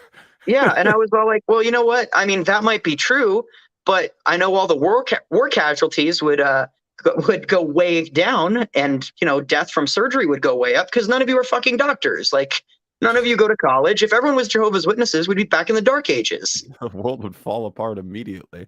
Yeah, but they'd have really clean windows, though. Like, they got that. I cleaned my windows yesterday. I think actually. I know. Oh no, a couple days ago when we were talking, on the phone. Sometimes I still get PTSD from cleaning windows. I know, dude. Like, that's like the witness thing. That is landscaping. All right, Zeezy's hitting the escape button on the keyboard with his tail. He's my therapy cat, so he whacks his tail whenever he knows I'm upset. Yeah, well, and Tammy's saying that it's okay to be still angry. I'm angry as fuck. Yeah, it's okay to be angry. This is something to be angry over. You just had a cult take your family from you. Like, yeah, get pissed. Like, yeah, absolutely, it's justified. I just get so annoyed at the idea of children being affected by it too, because part of me feels like you said, I'll be at the coffee shop, I'll be here for X amount of time. You can make a choice, and adults, yeah, it might be kind of stupid, and they might be being controlled by people, but they still on some level are making some kind of choice. Exactly. But, yeah. Hey Jay, it's just like I always look at it as, yeah, like what if we had to go through what we did a year early? We might not have ever left. And so that's for me why I keep the door open, because that childhood indoctrination affects us. We were terrible people. I mean, not even that long ago. Like, we were preaching genocide and homophobia and non-acceptance. We thought that the solution to world's problems was death. I mean, that's pretty terrible. And we believed it. We thought we were right in it. And so I think that's why, because of childhood indoctrination, I hold out hope to all witnesses that one day they could come out. And until they do, we have our cats that are therapy We cats. do. I'm sad my cat hasn't come over. Thank you, she's Lo. very I very old. much appreciate it. And Zizi appreciates the 5 treats. Aww, thank you. Lo, you are wonderful. But yeah, my cat, I actually came out to my cat. She was the first person I told that I liked men. And I still have her. I got her in 5th grade, and yeah, I'm in college and she's still alive. Oh my God. Hold up, I'll go find out where she's at. Okay, I'll sit here and try and gather myself. I'll put you entertain this time, Wally. Wait, hold on. No, come back, please. Yes. I'm just kidding. Okay. I'm good. Hey, Jesse. Just wanted to clarify my wife's comment. I was actually accused of being a word I can't say for asking for a picture and kissing my now wife when we were dating, even though my wife is like 3 years old. I sat down and she hold up. Sorry. We get some extra lore in here. Hey, Jesse, what's going on? So you were accused of being the peanut. You were accused of being a peanut? God. Oh, we have a cat. Hold on, we got to get you full screen style here. There we go. Hello. This is my baby. This is Emily. Hey, Emily. Everyone she's old and has no teeth. So yeah, you can't really give her treats. I have to make her soup. But yeah, she's like the best cat. I actually take her on walks in the woods with me, and she just follows me. Oh, that's adorable. Yeah, she hates being outside. Oh, yeah, no, she actually comes on camping trips with me, and I just leave her off of a leash, and she just kind of hooks around. I tried taking him out like a couple times, and I got like this little pop-up shelter thing, and that he could hang out in, and he hated it. He just like pancaked the whole time, like wouldn't leave, like he just stayed right by my foot.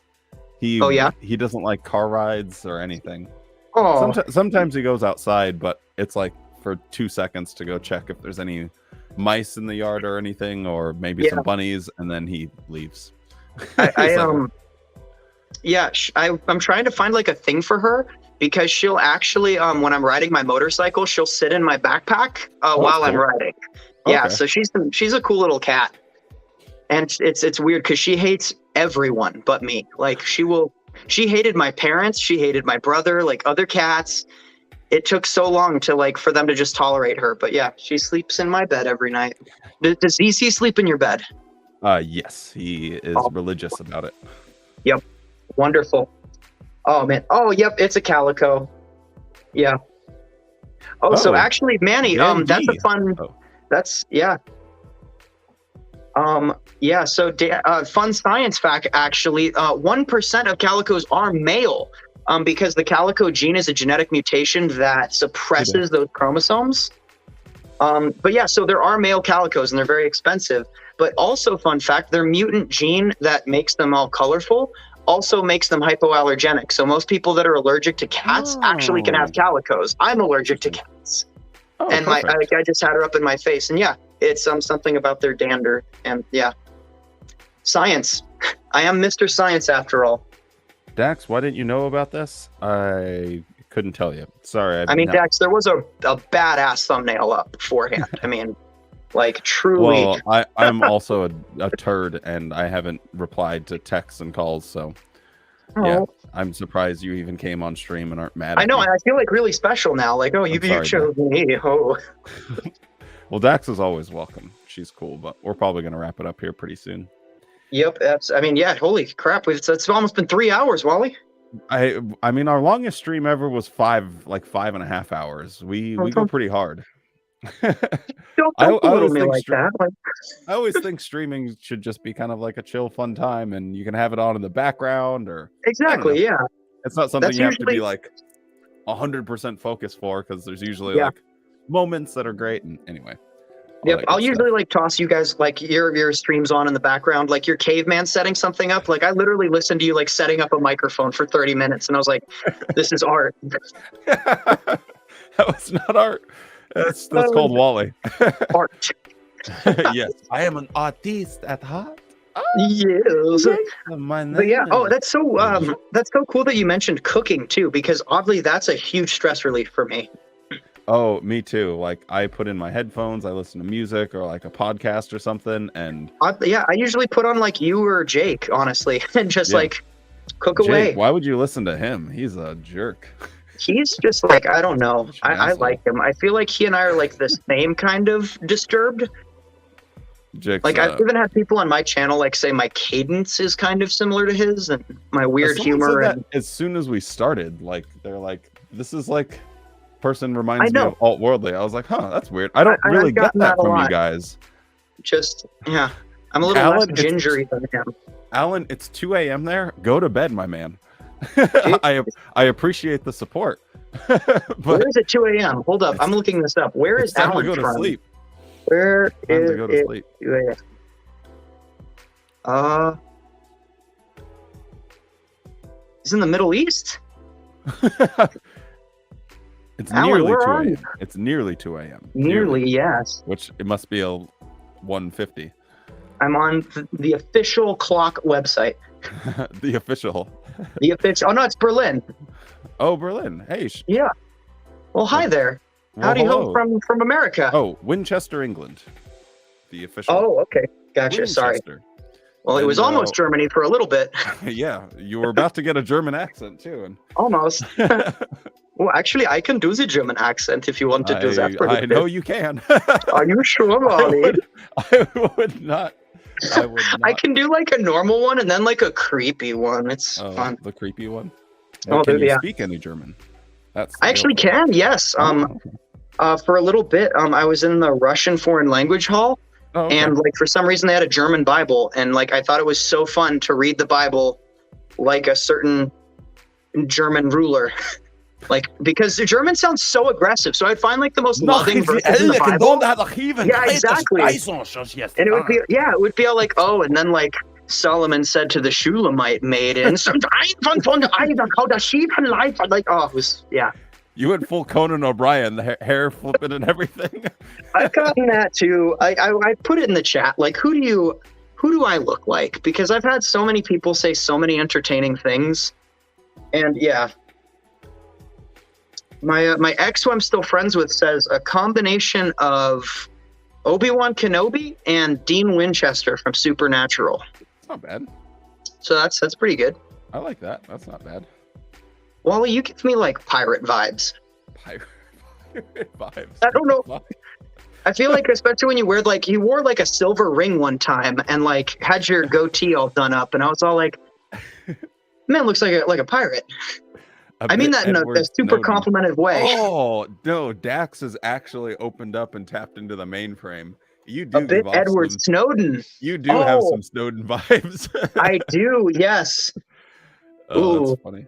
It's that Garrett. No, it's not Garrett. This is you changed it to Who Am I? Oh, great. I love it. Well, you asked, so I yes, thank you. Actually, I like it. Pirate Wally. Yeah. No, that is not who I am. Wally's Pirate Wally. I am Redbeard. You cannot see my booty. Are you sure? Well, I mean, I can start an OnlyFans for that. Well, what if I ask nicely, though? How nicely? What accent would it take, Wally? Oh my God. That's wonderful. I think I am getting a little hungry. Yeah, you know what? I am too. My caffeine has worn off. My meds are wearing off, so I think maybe we'll wrap it up. So we had a lot of weird, dirty jokes. We had some tears. And we literally managed to talk for 3 hours and stay on subject for about 10 minutes or so.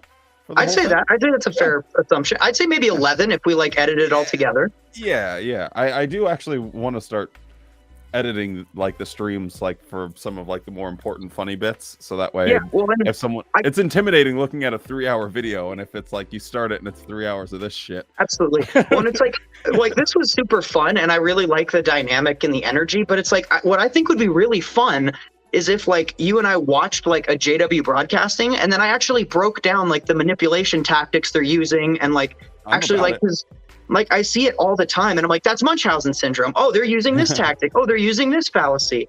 And do you want to do that for this month's broadcasting? I would love to do that, and I want to rip them apart on the COVID, like the governing body updates, because there is some pretty big medical misinformation in there. Oh, interesting.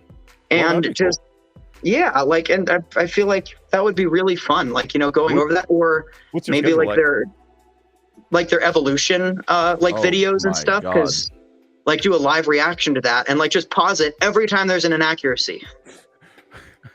My little Pimo has a great suggestion, other than it's not a great suggestion. We only make sushi. You know what? No, we can call it sushi. That is a British man that calls it sushi. He knows nothing about food. Have you seen their food? All right, it's gross. No. It's fish and chips. And you know what? We had the California roll here in the good old US of A. So you know what? California rolls are deplorable, by the way. Yeah.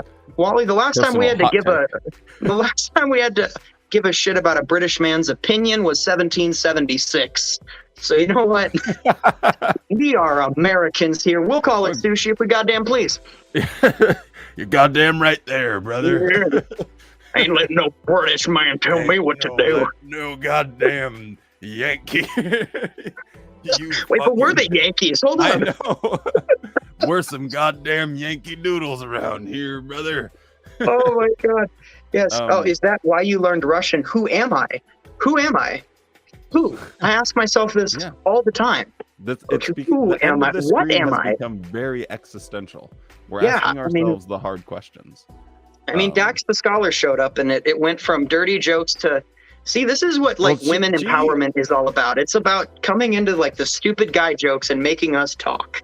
Well, Dax is like my anchor, like on streams. She is like the best person ever to keep me like focused, because I've always like bouncing all over the place, and she's just we're opposites, but we can still maintain a good friendship.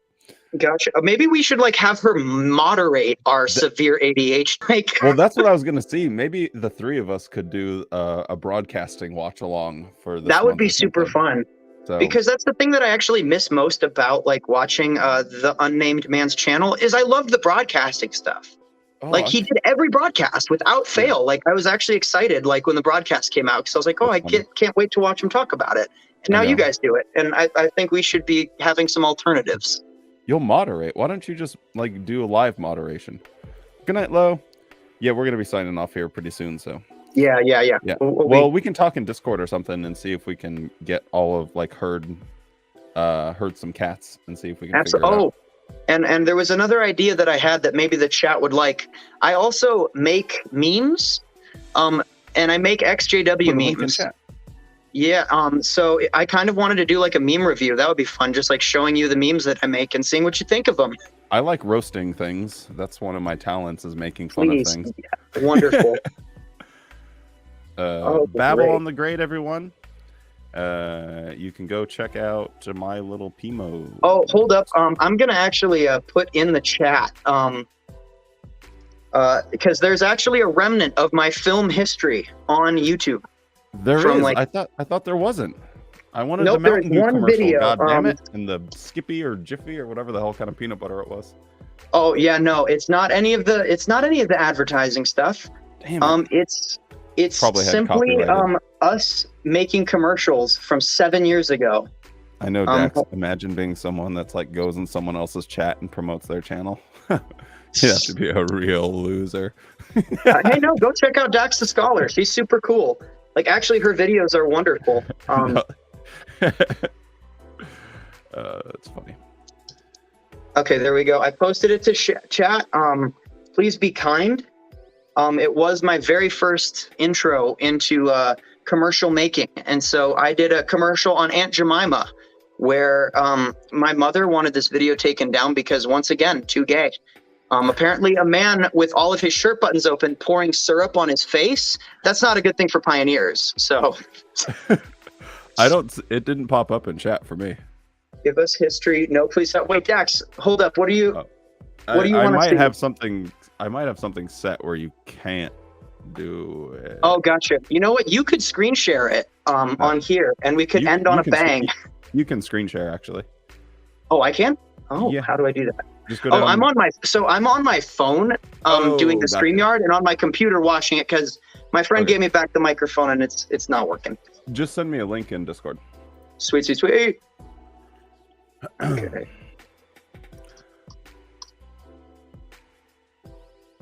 Oh god, We can do one watch along. We can see how it goes. Yeah, we can do one watch along. And so I'll tell you where to skip ahead because it's got my brother in it too. And who wants to Okay. see him? Wait, do you want me to skip ahead? Yeah, just skip to 125. 125. Copyright And, music. Nope. Cool. Nope. This is original content right here. Wow. 100% original content. I just saw your brother's face and I started crying a little bit. So that's Yeah, I do fun. that a lot actually. I'm not gonna lie.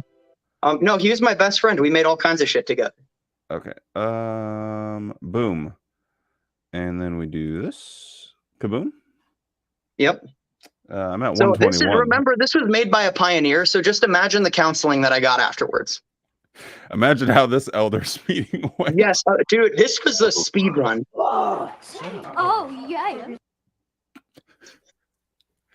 I don't know. Hey, I've been hearing you wanting some syrup. What do we got here? It does have copyrighted music. Oh shit! Hold up, but it's free music from something because it's okay. Let's Get It On by Marvin Gaye, which is free. I love you so much. Want some?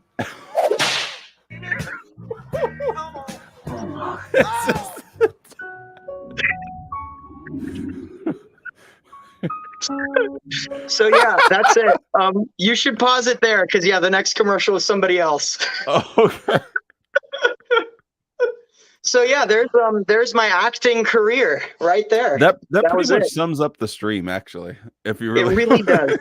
if you really want to just get straight into the Matrix here, you can really see what was going on. Yes. Oh my god, that was really funny. Disfellowshipped immediately, says Dax. It took a few years, but eventually, yes.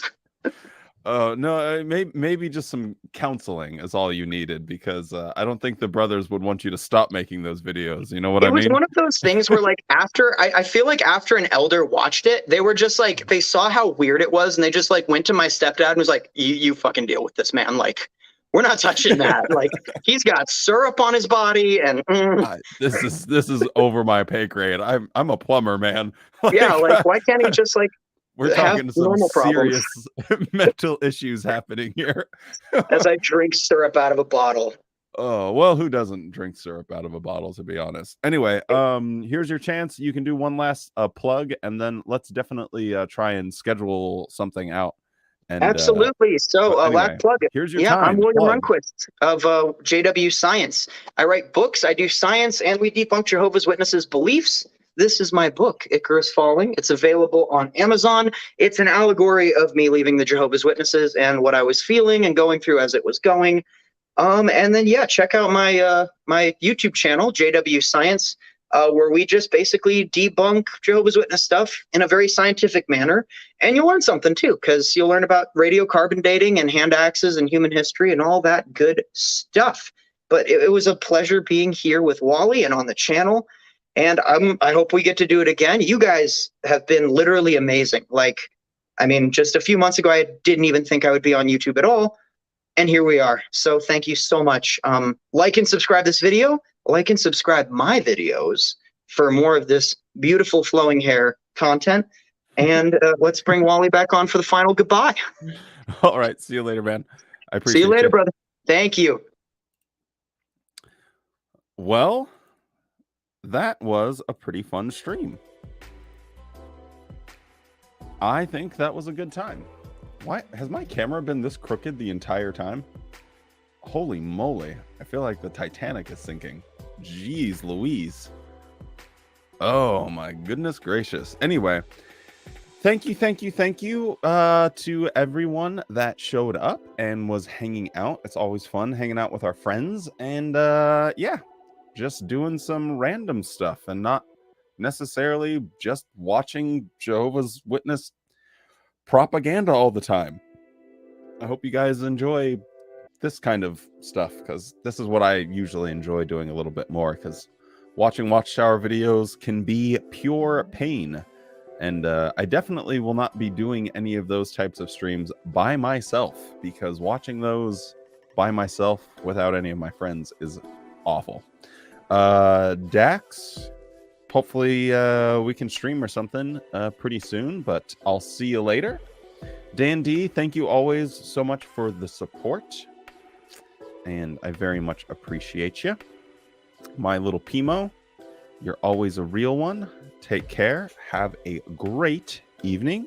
Lo, thank you so much. You always make streaming more fun for me, so thank you for always coming and hanging out. It makes a big difference when all of our friends can kind of be here, and we can laugh and cry and joke and make fun of each other and have some solidarity. Chrissy, thank you for hanging out. Very much appreciate it. Thank you. I hope you're doing great. I hope you survived all of the rain. Godly Beard, take care. Manny, thank you so much. Everyone's saying hi to JW Science, so you're hurting my confidence. Just kidding. No, he was really great. So I had a text from him on the old JW Thoughts hotline, and I called him, and I immediately was like, wow, I know me and him are gonna vibe pretty well, and I think we did. So thanks, man. Appreciate you. Thanks for coming on. But that will about wrap it up. So thank you to everyone. And I guess, yeah, like I said before, in case you missed it, the cooking stream, we'll try and do on the 18th. So look out for that. I'll do a community post. I'll post something in the Discord, all of that. Deborah Alexander, hello and goodbye, unfortunately. But thank you for saying goodbye. Anyway, with all that being said, bye guys. Stay safe out there, and let's run the old little outro thing, because everyone likes dogs, if I can find it. Okay, I'm a professional.